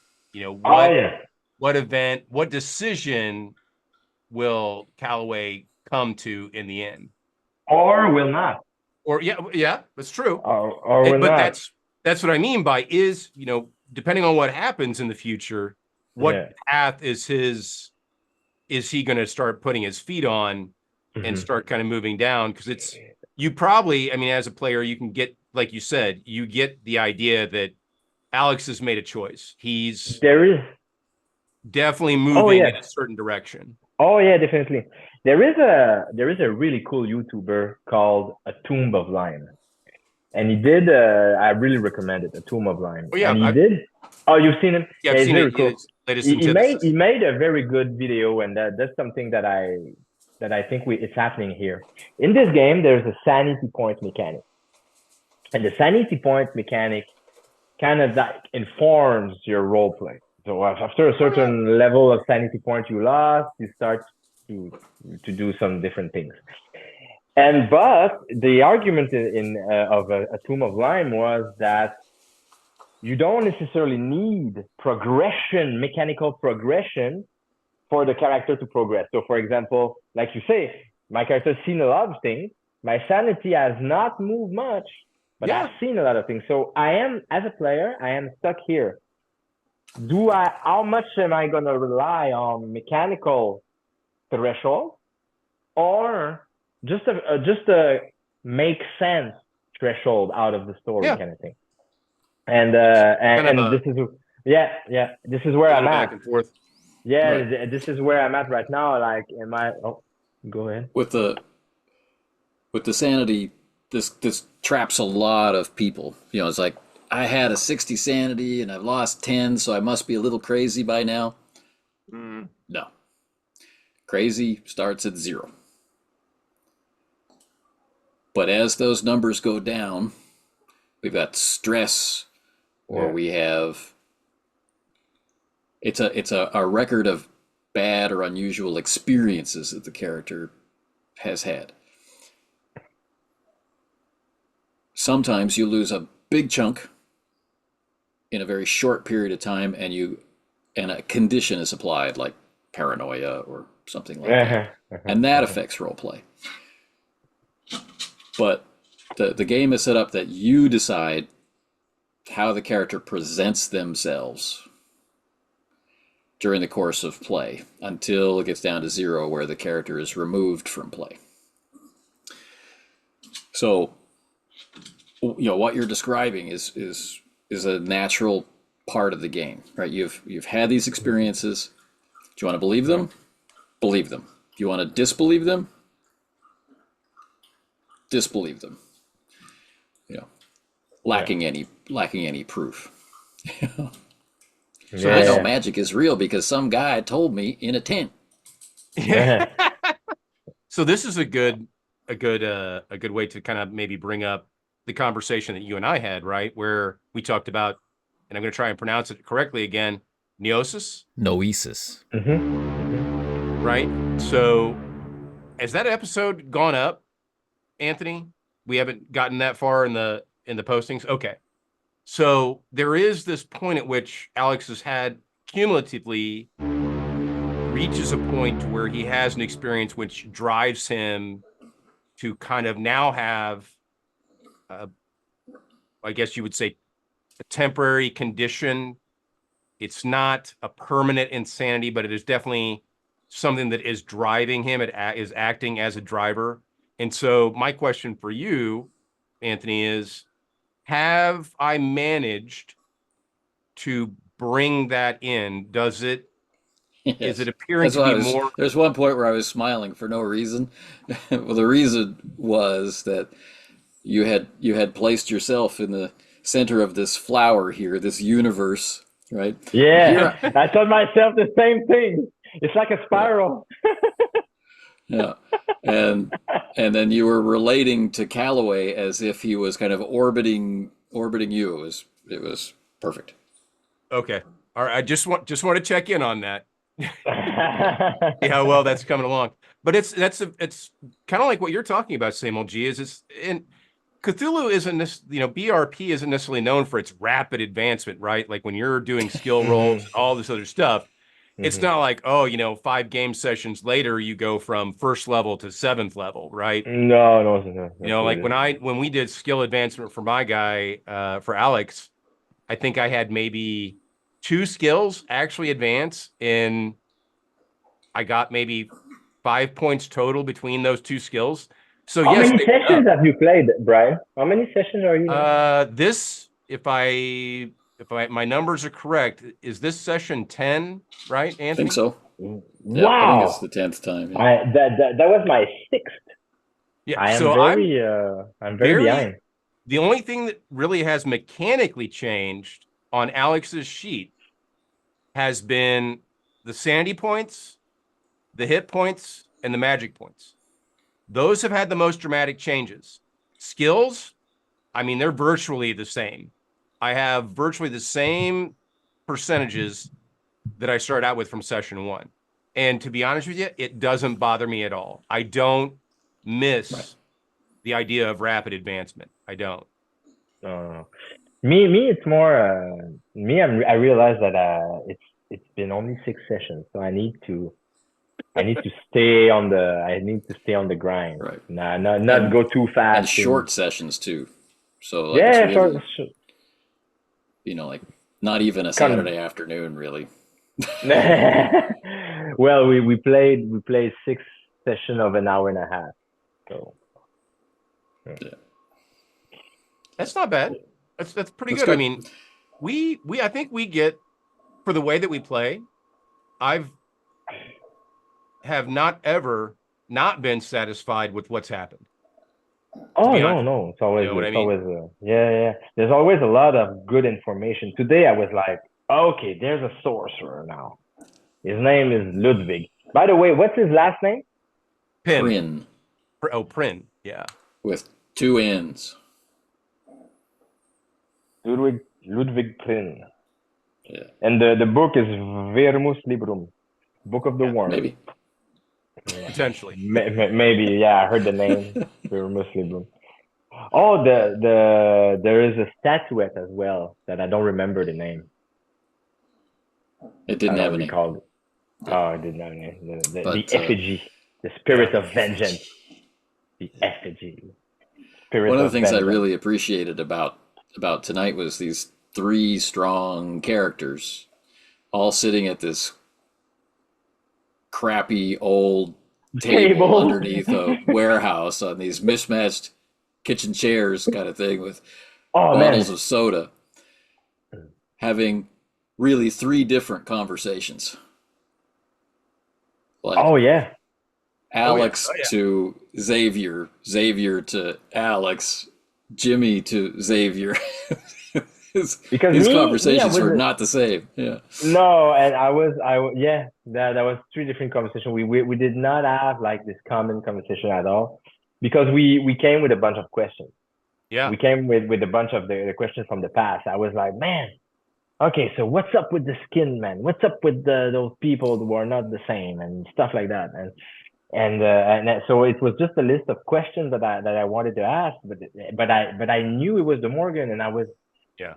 I didn't want it to bring the gang war into that.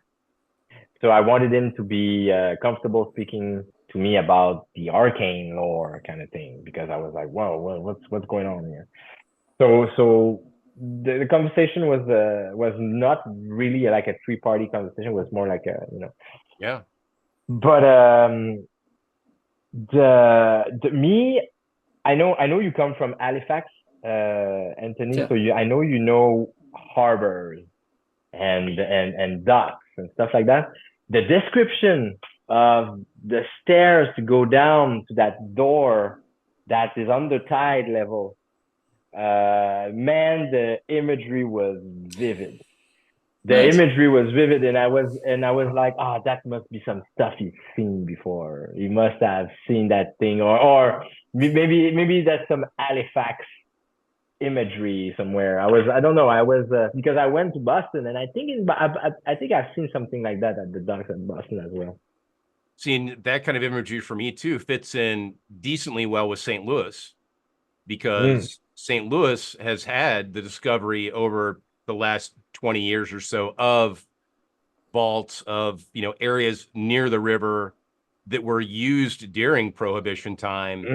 In fact, it's one of those things that really sells a house in St. Louis, is that underneath this house is a cave that you have access to that was used as a smuggling area for Prohibition. Now, it's probably not it doesn't deal with the same oceanic change in tides, but it's that kind of similar setup to where you're near the river. Missouri has a lot of bluffs, so you kind of have a little bit of a raised area. Not exactly the same, but I could picture that in my head too, just from being in St. Louis. Cool. No, that was cool, man. That was very cool. And the way you described the rocky shore, all that was, I felt it was a moment of imagination where I could smell, the salty salt air. water with the Yeah. agua, that smell of the agua with the humidity and stuff. I was like, yeah, Cool. it was strong. It was some strong imagination at that moment.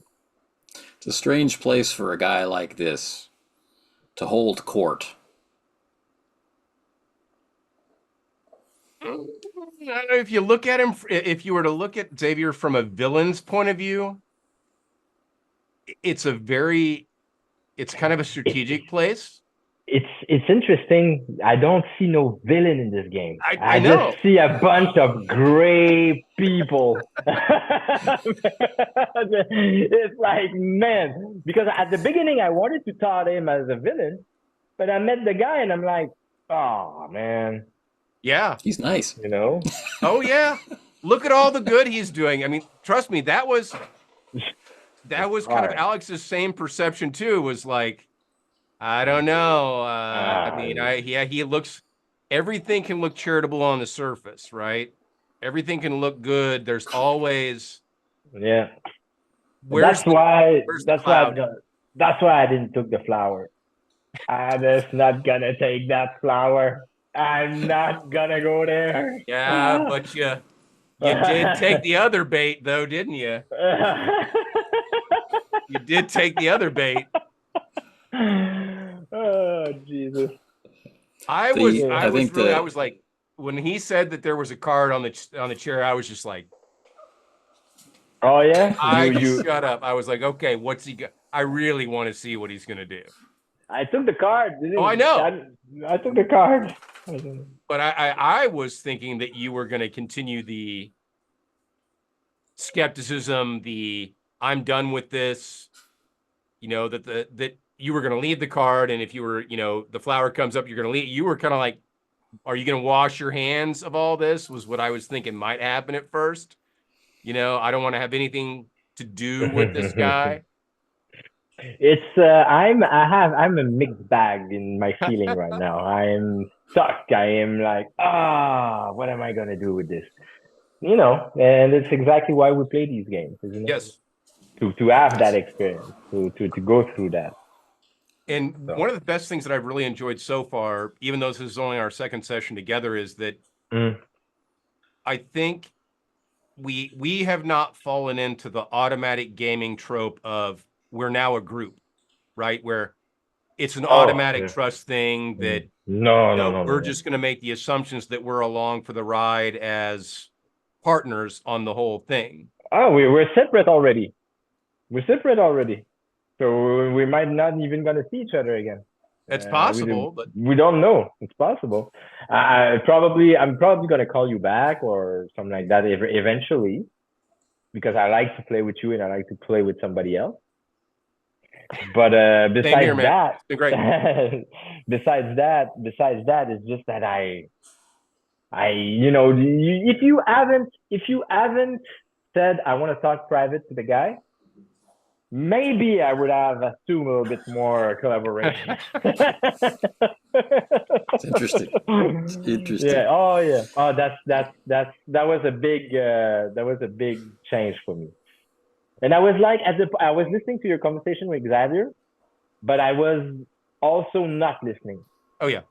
It was a weird feeling. I could have went to the bathroom, didn't have made a difference, kind of thing.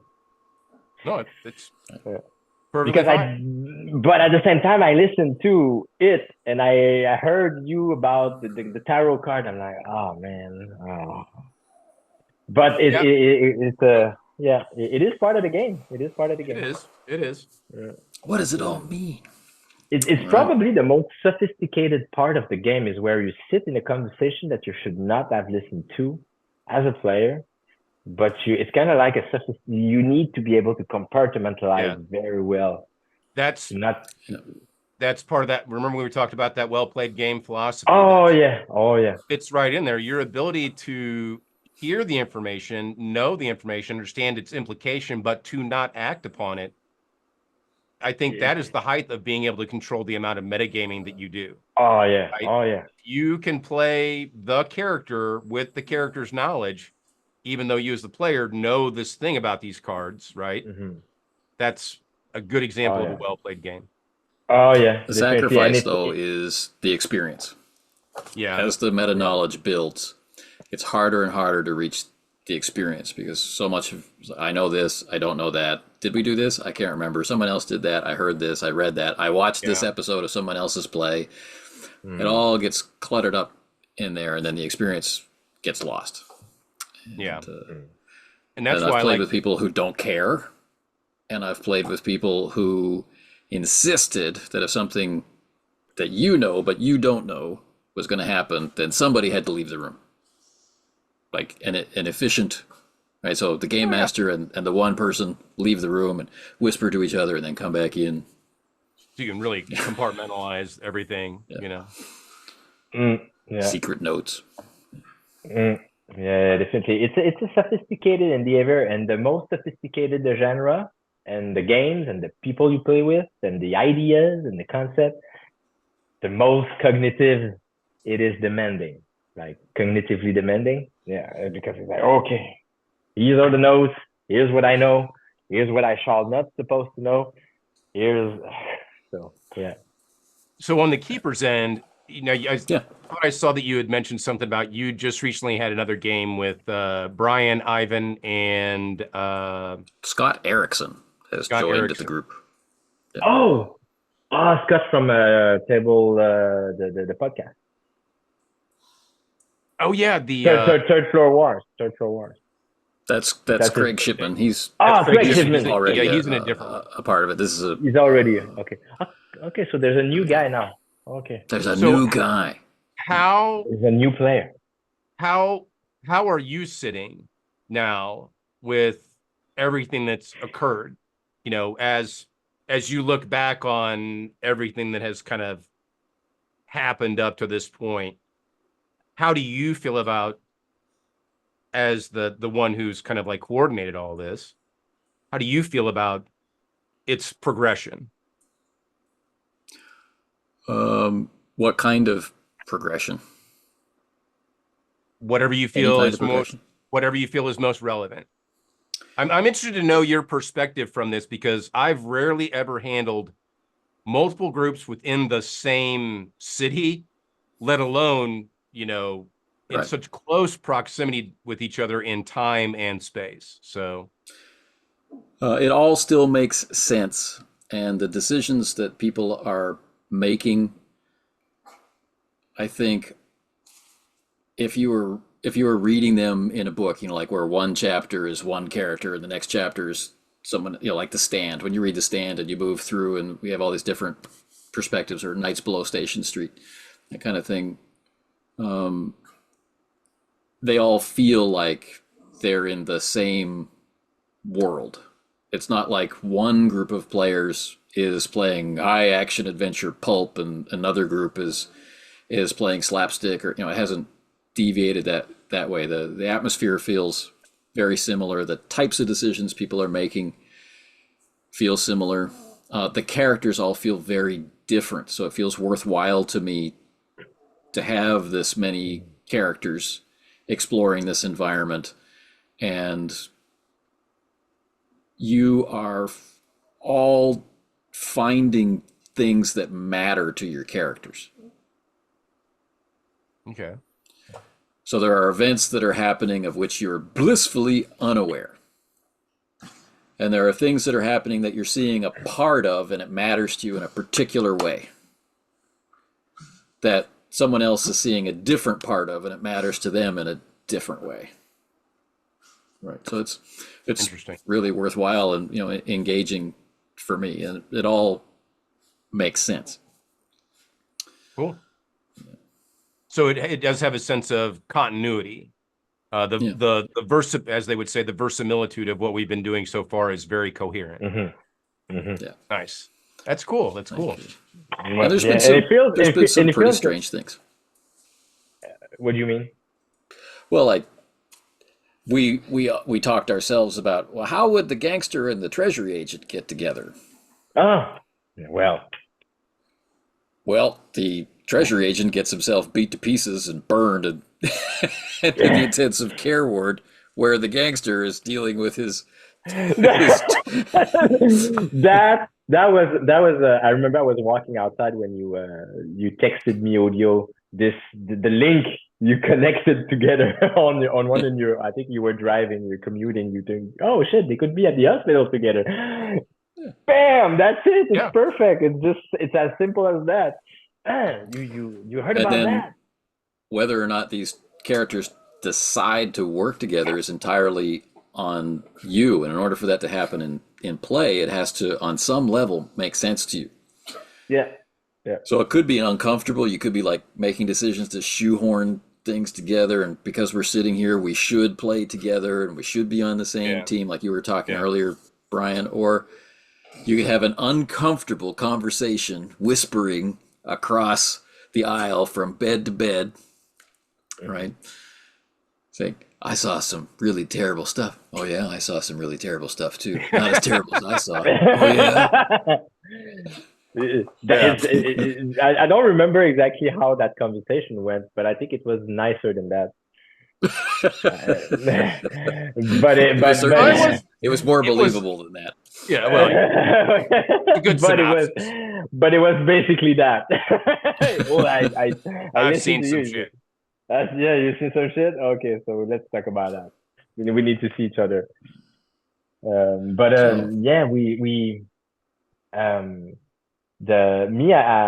a player, I think the verisimilitude is pretty good as well. I haven't listened to the others because I listened to until I got in, but I'm pretty sure it makes sense. I'm pretty sure everything makes sense, and it makes sense with Alex Thornton, definitely.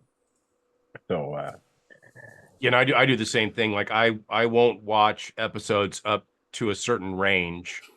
Like if they're old enough and they've been out long enough, then I'll watch it. But as soon as it starts to get kind of close, I'm like, nah, I don't even want to, like we talked about, don't contaminate my my knowledge base to try and keep that away. Because like I'm And sure that's, like you know, that's a with decision the that bakery, you need to make. yeah. Like the thing with the bakery, the massacre at the office and things like that. It would have changed the experience had I watched any episodes containing that information coming in and playing. Yeah. Yeah. Yeah. So I guess my last question is, you sat down with this guy that Jimmy's been hearing about, you know, in every session he's been hearing about the Morgans did this and the Morgans did that. And right, you got to sit down and meet with him, and you got to meet with him again after having met him in your first Yeah. session, and then Very first session. really no experience with him until this is probably session 10 for Alex.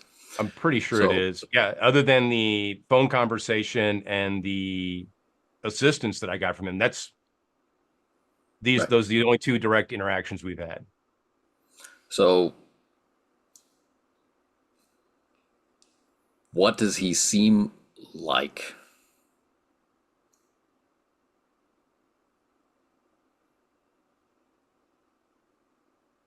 I mean, he still feels like he has good intentions, you know, like he wants to do good. He believes that he's doing good. There's still the uneasiness of the unknown, right? There's still for Alex, there's still this, can I really believe that he really wants to destroy the books? He's, That's what he's told me. He's very phlegmatic. Seems too good to be true. I mean, too good to be true. Too nice to be nice. Too moral to be adamantly moral like that. Like, bring me the books and I will destroy them and I'll save the world. I'm like, nah, you're still... the Morgans are still a gangster family, so, you know. So, yeah. So I'm like, nah, not sure. No, and you say a lot of stuff about my friend betraying, insulting my friend at the same time. It's like, that's why I need to talk to the boss, right? It's like, I need to talk to the boss because I need to go back to my roots. Because this guy is, I don't know. That's how it feels. There's a villain. The boss. That guy. That guy doesn't even feel like a villain. Just seems like a character with He's bad, a nice guy. you know, with no, but he doesn't feel like a villain. He feels more like a character that is big, that takes a lot of place, and that has a lot of intention. I want to make business. I want to do my things. And I'm gonna do anything to do about it. But he doesn't seem like an evil character, like a villain. Right? That's why I don't see no villain in this game. So without like overt malevolence, right? No, you know, you can see the malevolent intention coming out of a villain, right? Yeah, a villain for me, like a villain is like a major antagonistically evil character. If we want to stick to the classic tropes of good versus evil.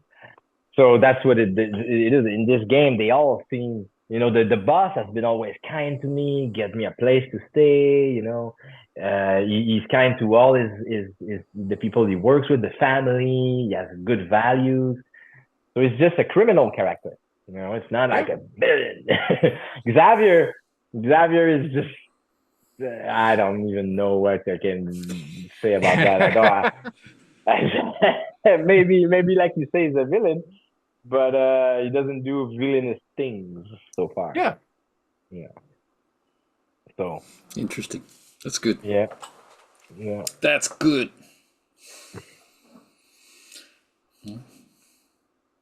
Are there other things that should be said? I don't think so. No. All right then. Well, I enjoyed this session a lot. Good. Oh yeah, that's good. I got That's good, I'm I got a happy. kick out of the notorious hitman calling the prohibition agent on the phone saying, you wanna hang out with me and we'll do some stuff. It was like, that's so cool. It's so real, you know. And then they make their plans and they go and they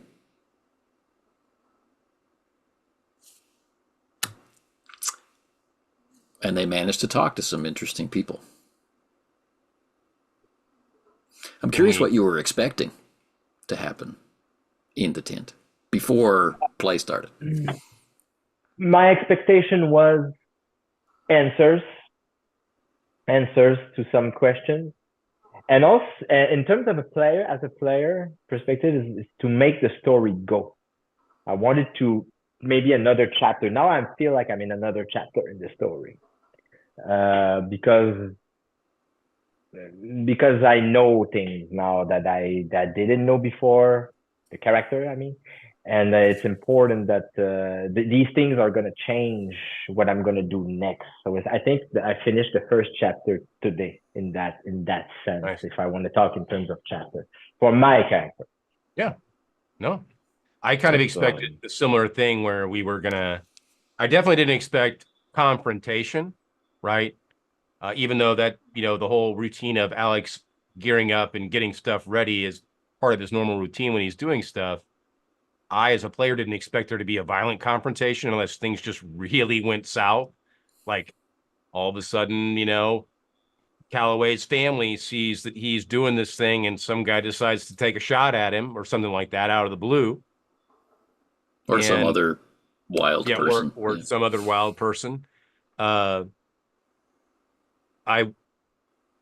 didn't expect to get everything answered. You know what I mean? I didn't expect Xavier just to show his hand, nonplus, kind of, here's everything you wanted to know, kind of situation. He's still, especially his relationship with Alex, he's still like, as you said, you're the one out there charging on the horse. You're the one out there on the battlefield, right? So I kind of expected that from him. Right. Yeah, there's a line. Right. Yeah. He's willing to answer all these questions, but when you were asking for, you got to help me, it's like, here's the line. You were wondering where the line was? Here's the line. Okay. Yeah, no, and that's one of the things that Alex has been trying to figure out. Where is the line in the relationship, right? For me, Jim Calloway and Alex Thornton, the line is trust.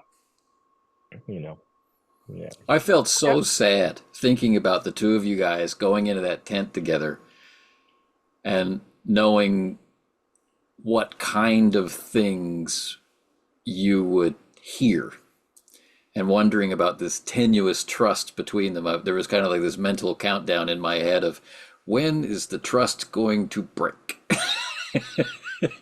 Is it when Agnes says, "Oh, hi, Alex," or is it later? So but for me, when she said, "Hi, Alex," she knows everything. She knows my past, so she knows his name. She knows his name. I was not surprised.